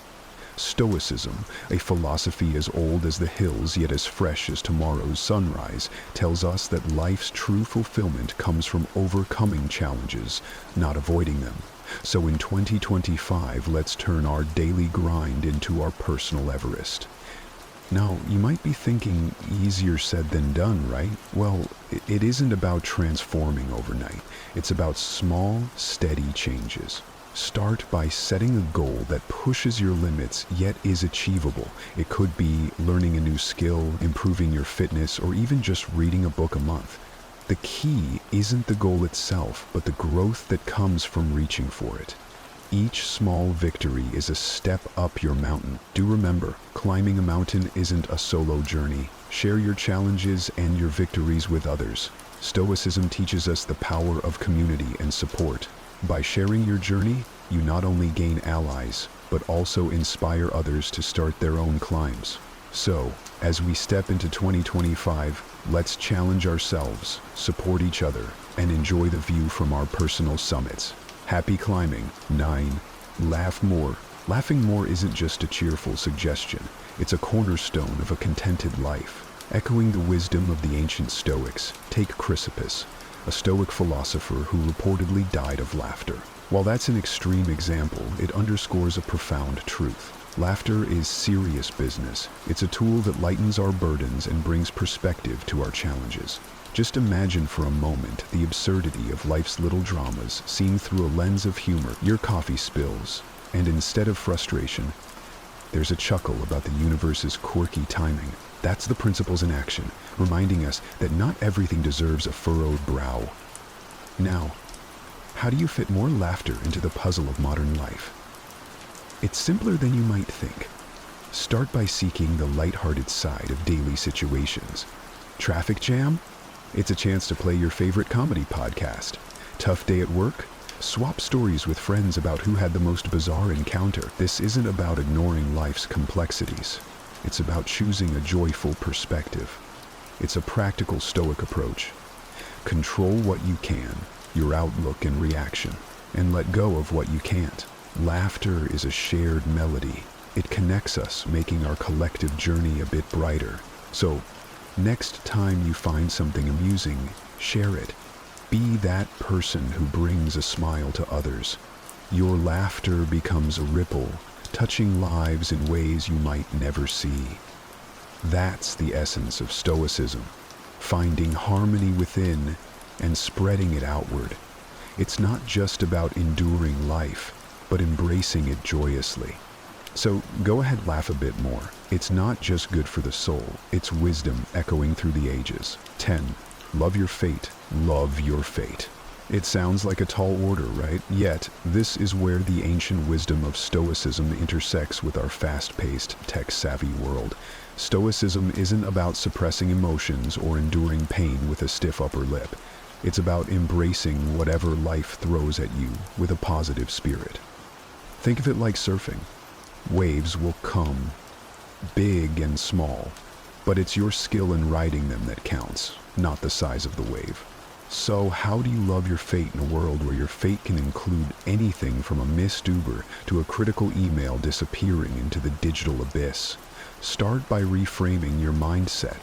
When something doesn't go your way, see it as an opportunity to grow. Miss that Uber? It's a chance to take a brisk walk and enjoy some fresh air. Email vanish, time to improve your tech skills. It's not about being blindly optimistic, but about finding the silver lining in every cloud. This approach is not just about making the best of a bad situation, it's about transforming challenges into stepping stones. Marcus Aurelius, a Stoic philosopher and Roman emperor, wisely noted, "What stands in the way becomes the way." This means that the very obstacles you face can pave your path to success. Next time your Wi-Fi acts up during an important call, instead of fuming, take a moment to appreciate the unplugged world. Maybe strike up a conversation with someone nearby, or jot down those creative ideas you've been postponing. In essence, loving your fate is about embracing life's unpredictable nature with agility and grace. It's choosing to dance in the rain instead of waiting for the storm to pass. Every single day, we're faced with moments that test our patience and rattle our calm. Whether it's a traffic jam when you're already late, a coworker's irritating habits, or your phone battery dying in the middle of an important call, life seems full of these little battles. It's not just about these minor irritations, though. It's about how we respond to them that shapes our days and, ultimately, our lives. It's important to remember that everyone feels angry sometimes. It's part of being human. But here's where Stoicism steps in with its profound wisdom. Stoicism teaches us that while we can't always control what happens to us, we can control how we respond. This is pivotal in transforming our relationship with anger. Think about it. When something goes wrong or someone frustrates us, our first instinct might be to react with anger. But what if, instead, we paused and considered this reaction? Stoicism encourages us to see these moments as opportunities to practice virtues like patience, understanding, and resilience. By acknowledging anger as a natural emotion, we set the stage for learning how to handle it more effectively. The Stoic philosophers like Epictetus and Marcus Aurelius often discuss the concept of not being swayed by external events, but instead focusing on our internal responses. They believe that our emotions, including anger, come from our judgments about events, not the events themselves. So, when we feel angry, it's often because we're placing a particular value or judgment on what's happened. This understanding opens up a powerful opportunity for us. Each time we feel anger rising, we can ask ourselves, what judgment am I making about this situation? Is there another way to view it? This is not about suppressing or denying your anger. It's about understanding it. By getting to the root of what triggers our anger, we can start to change our responses. For instance, if you get cut off in traffic and feel the anger bubbling up, recognize this as a chance to examine why you react this way. Is it really the action of the other driver, or is it your belief that your route should be obstacle-free? Moreover, acknowledging anger helps us empathize with others who might also struggle with their emotions. This empathy can deepen our connections and improve our interactions. It's about compassion, both for ourselves and for others, as we navigate the complexities of human emotions. This idea is at the heart of Stoic philosophy and is incredibly liberating once you truly grasp it. Think about it. So much of our frustration and anger stems from situations or people we simply can't change, no matter how much we might want to. The Stoics, like the wise Marcus Aurelius, taught that the real power lies in recognizing the difference between what we can control and what we can't. You control your thoughts, your decisions, and your actions. That's it. Everything else is more or less out of your hands. Other people's actions, the weather, the past, and much of the future. But here's where it gets interesting. By focusing on our own reactions and attitudes, we reclaim a tremendous amount of power. Instead of wasting energy on the uncontrollable, we invest it in what we can actually influence. Let's make it practical. Say you're working on a group project and someone isn't pulling their weight.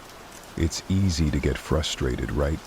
You might even feel your temper rising, but ask yourself, what part of this situation can I actually control? You can't make your teammate work harder, but you can control how you respond to the challenge.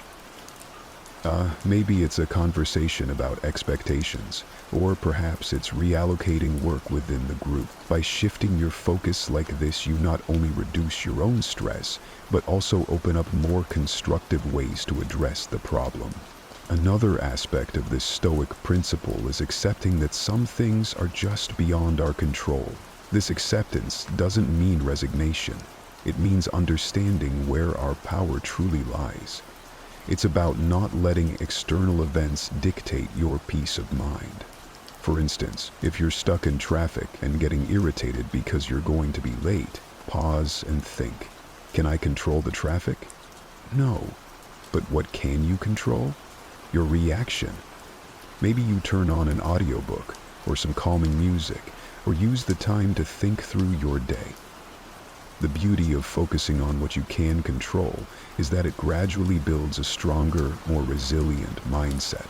Over time, you'll find yourself less shaken by life's ups and downs because you know where your responsibilities lie and where they don't. This isn't about suppressing your feelings, but about channeling your energies more productively. It's about being fully present in the moment, aware of where we are and what we're doing, without being overly reactive or overwhelmed by what's going on around us. This aligns beautifully with Stoic teachings, which emphasize awareness of our thoughts and actions and maintaining control over our reactions to external circumstances. So why practice mindfulness? Because it helps us to pause between our experiences and our reactions to them. By becoming more mindful, we can choose responses that align with our values and goals instead of getting swept away by emotions. For example, when someone says something that upsets you, instead of immediately reacting or snapping back, mindfulness allows you to take a step back. You notice your emotional surge, but choose to observe it passively, without acting on it immediately. This space that mindfulness creates is not just calming, it's empowering. It gives you the chance to choose a response that you won't regret later. Let's talk about how to incorporate mindfulness into daily life, because it sounds great in theory, but it's in the practice that the real magic happens. One simple technique is to focus on your breathing. When you find yourself feeling anxious or angry, take a moment to concentrate on deep, slow breaths. This focus pulls your mind away from the triggers of stress or anger and brings you back to what you can control: your breath. Another practical method is what I like to call mindful observation. Choose an ordinary task or moment, like drinking a cup of coffee. Focus all your senses on this experience. Notice the aroma, the heat of the cup in your hands, the taste. This practice of engaging fully with the present moment can transform an ordinary experience into a richer, more textured moment. What's fascinating about this is that it trains your brain to apply the same level of awareness to more challenging situations. When anger or frustration arises, you'll be better equipped to handle it with the same focus and calm. Stoicism also teaches us about the impermanence of our experiences. Nothing lasts forever, not even our emotions. Mindfulness complements this by helping us to experience our feelings without judgment. Acknowledge that you're angry, recognize it, but also remind yourself that this anger is just a passing state. It's not who you are, and it doesn't control you, unless you let it. The idea that everything changes and nothing lasts forever is a universal truth that can help us navigate life's ups and downs with more grace and less frustration. It's about understanding that our circumstances, emotions, and even our thoughts are constantly in flux, and learning to embrace this constant state of change rather than resisting it. Think about how often we get upset because things didn't go as planned. Maybe it was a job promotion that didn't come through, a relationship that ended unexpectedly, or a sudden change in our health.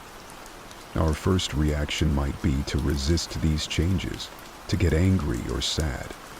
But Stoicism invites us to look at these situations differently, through the lens of impermanence. When we truly grasp that nothing is permanent, we start to realize that our anger or disappointment is also temporary. This doesn't diminish the importance of our feelings, but gives us a more balanced perspective on them. Embracing impermanence allows us to live more in the present and worry less about the past and the future. If you know that everything is temporary, you begin to appreciate your experiences and the people around you more deeply. You don't take things for granted because you're aware that circumstances can change at any moment. This awareness can be incredibly freeing. It reduces the sting of negative events and enhances the joy of positive ones. Now, how do we practice accepting impermanence in daily life? Start by reflecting on the transient nature of your surroundings and experiences. For example, watch how the seasons change. Observe how your feelings shift throughout the day, or how your relationships evolve over time. These observations can be reminders that change is the only constant. Another way to integrate this into your life is by adjusting how you respond to disruptions or unexpected changes. Instead of reacting with frustration when something doesn't go your way, take a moment to acknowledge that this change is part of a bigger flow of life. It's an opportunity to adapt and grow. Think about a time when something didn't work out as you had hoped, and then something better came along. Often, it's only in hindsight that we see how these changes were beneficial. Stoicism doesn't just ask us to accept impermanence, it encourages us to find strength in it. Each change and ending is a chance to practice resilience and flexibility. By fostering this mindset, we not only cope with life's challenges more effectively, but also learn to move through them with a sense of peace and anticipation for what's next. The Stoics believe that becoming aware of the root causes of our emotions could lead to greater self-mastery. When we understand our emotions, we are better equipped to respond to life's challenges in ways that are aligned with our values and goals, rather than simply reacting out of habit or impulse. Every emotion we experience, whether it's anger, joy, sadness, or fear, is triggered by our perception. For example, if you feel angry when someone interrupts you while speaking, it's worth exploring why. Is it because you feel disrespected? Or perhaps it reflects a deeper insecurity about your voice being heard. By digging into these questions, you can begin to understand not just your reactions, but also the beliefs and values that underlie them. This understanding is crucial because it gives you the opportunity to change your perceptions and consequently the way you feel. Stoicism teaches us that our emotions are predicated on our judgments. The good news is that judgments can be examined and changed. So when you feel a strong emotion, try to step back and ask yourself, what am I believing right now? Is this belief true? Is it helpful? This kind of questioning can be very powerful. It allows you to shift your perspective and choose a different emotional response, one that serves you better. For instance, if you're feeling anxious about a work presentation, it might be because you believe that you must perform perfectly in order to be respected. But is this really true? Likely, your colleagues value your effort and sincerity more than perfection. Recognizing this can alleviate some of your anxiety and help you approach the situation with more calmness and confidence. Practically speaking, journaling can be an incredibly effective tool for understanding your emotions. By writing down what you feel and exploring why you feel it, you can uncover patterns and triggers that you might not be aware of otherwise. This reflection not only helps in the moment, but also builds a sort of emotional intelligence over time that can make you more resilient and adaptable. Another approach is to discuss your feelings with someone you trust, a friend, a family member, or a mentor. Speaking about your emotions can provide new insights and perspectives that you might not have considered. It's often through dialogue that we come to new understandings about ourselves and our relationships. Embracing the Stoic approach to emotions isn't about suppressing what you feel. On the contrary, it's about engaging with your emotions in a proactive and reflective way. It's about taking control of the narrative of your inner life. By understanding your emotions, you're not just reacting to the world, you're actively shaping your experience of it. Stoicism teaches us the value of patience, not just as a way to endure, but as a method to transform our experiences. Patience, according to Stoic philosophy, isn't just about waiting, it's about how we behave while we wait. It's about maintaining our composure and dignity in the face of life's delays and challenges, understanding that these are often outside our control. In our daily lives, we encounter countless situations that can trigger impatience, from a slow-moving line at the grocery store to a traffic jam or a delayed response from a colleague. Our first instinct might be to feel irritated or stressed, but here's where Stoicism comes into play. It encourages us to see these moments as opportunities to practice virtue. Every instance of delay is a chance to exercise patience, to reinforce our ability to stay calm and collected. So, how can we develop patience in practical terms? One effective approach is to adjust our expectations. Often, our impatience stems from a mismatch between our expectations and reality. If we start by acknowledging that delays and obstacles are natural parts of life, we're less likely to get upset when they occur.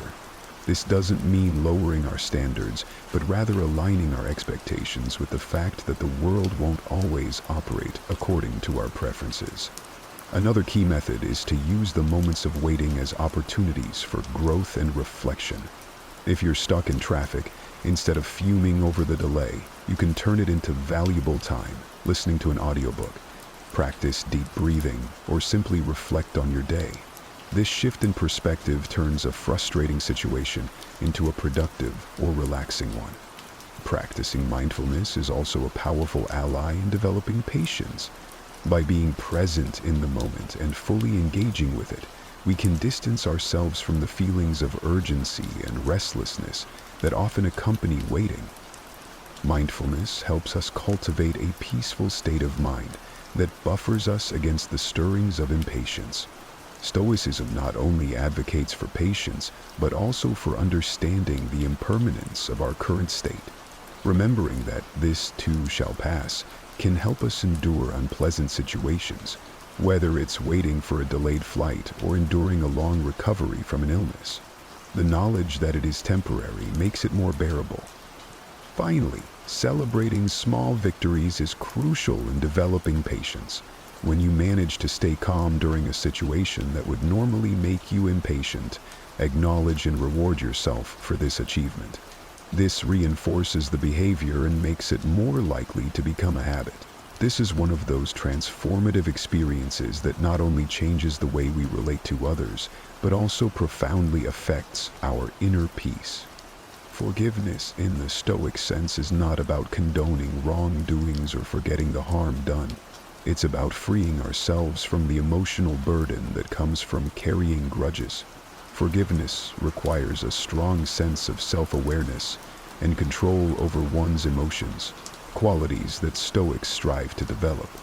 It involves recognizing that our anger and hurt, while natural and valid responses to perceived injustices, are ultimately within our control. This doesn't mean that the process is simple or immediate. Forgiveness can be challenging.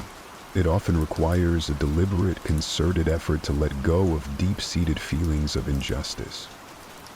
Consider the power that comes from deciding not to allow someone else's actions to disturb your inner tranquility. This is the essence of Stoic forgiveness. It's about making a conscious choice to not let past actions continually affect your present state of mind. This decision helps you reclaim your emotional energy and focus it on more constructive pursuits that align with your values and goals. Now, how do we start practicing forgiveness in everyday life? It begins with the recognition that all humans are fallible, ourselves included. We all make mistakes, sometimes out of ignorance, sometimes out of malice. Reflecting on our own shortcomings can help us develop empathy towards others, making it easier to forgive. Another Stoic practice is to consider the bigger picture. Often, the things we hold on to are not as significant in the grand scheme of our lives. By focusing on our long-term well-being, which is bolstered by peace and harmony, the immediate sting of grievances can be mitigated. Practicing forgiveness also involves actively reframing our narratives. Instead of viewing yourself as a victim, which can perpetuate feelings of anger and helplessness, try to see yourself as a survivor, or even a hero of your story, one who has overcome challenges and emerged stronger. This shift in perspective not only facilitates forgiveness, but also empowers you in your life's journey. Moreover, engaging in meditation or mindfulness exercises can assist in the process. These practices help calm the mind and provide the space needed to process emotions more rationally, and less reactively. As you sit quietly and focus on your breath, allow thoughts of forgiveness to enter your mind. Picture those you feel have wronged you, and imagine sending them thoughts of goodwill. This doesn't mean you accept the wrong, but you are choosing to release its hold over you. Finally, it's important to understand that forgiveness is a process, sometimes a lengthy one.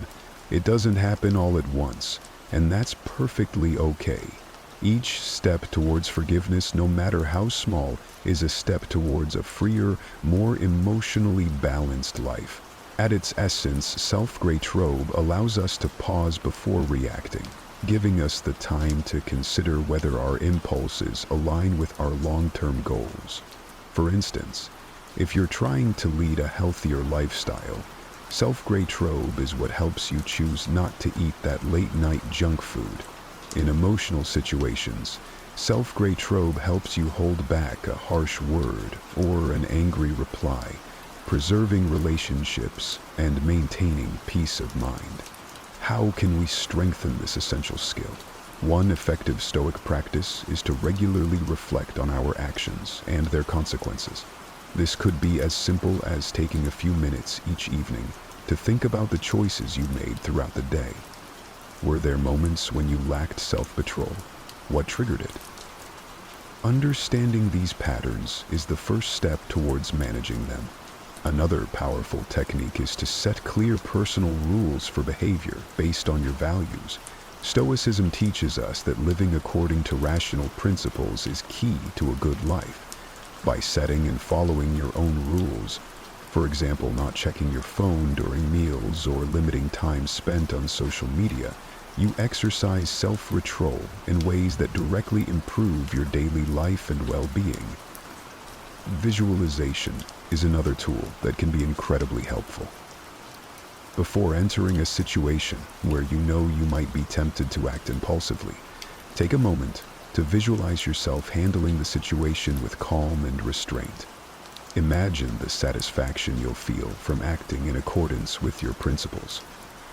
This mental rehearsal can make it much easier to keep your cool in the heat of the moment. It's also beneficial to gradually increase your tolerance for discomfort, which is a big part of what self-control is all about. The Stoics believe that by voluntarily exposing ourselves to discomfort, whether it's cold showers, fasting, or resisting urges, we can strengthen our willpower. These practices teach us that we can endure discomfort and that it's often not as bad as we fear. This realization directly feeds into our ability to exercise self-retreat in more complex emotional or social situations. Lastly, remember that practicing self-control is a journey, not a destination. There will be times when you falter. That's just part of being human. What matters is that you recognize these moments, learn from them, and continue to strive for improvement. Each act of self-control, no matter how small, is a victory in its own right and a step towards becoming a wiser, more balanced person.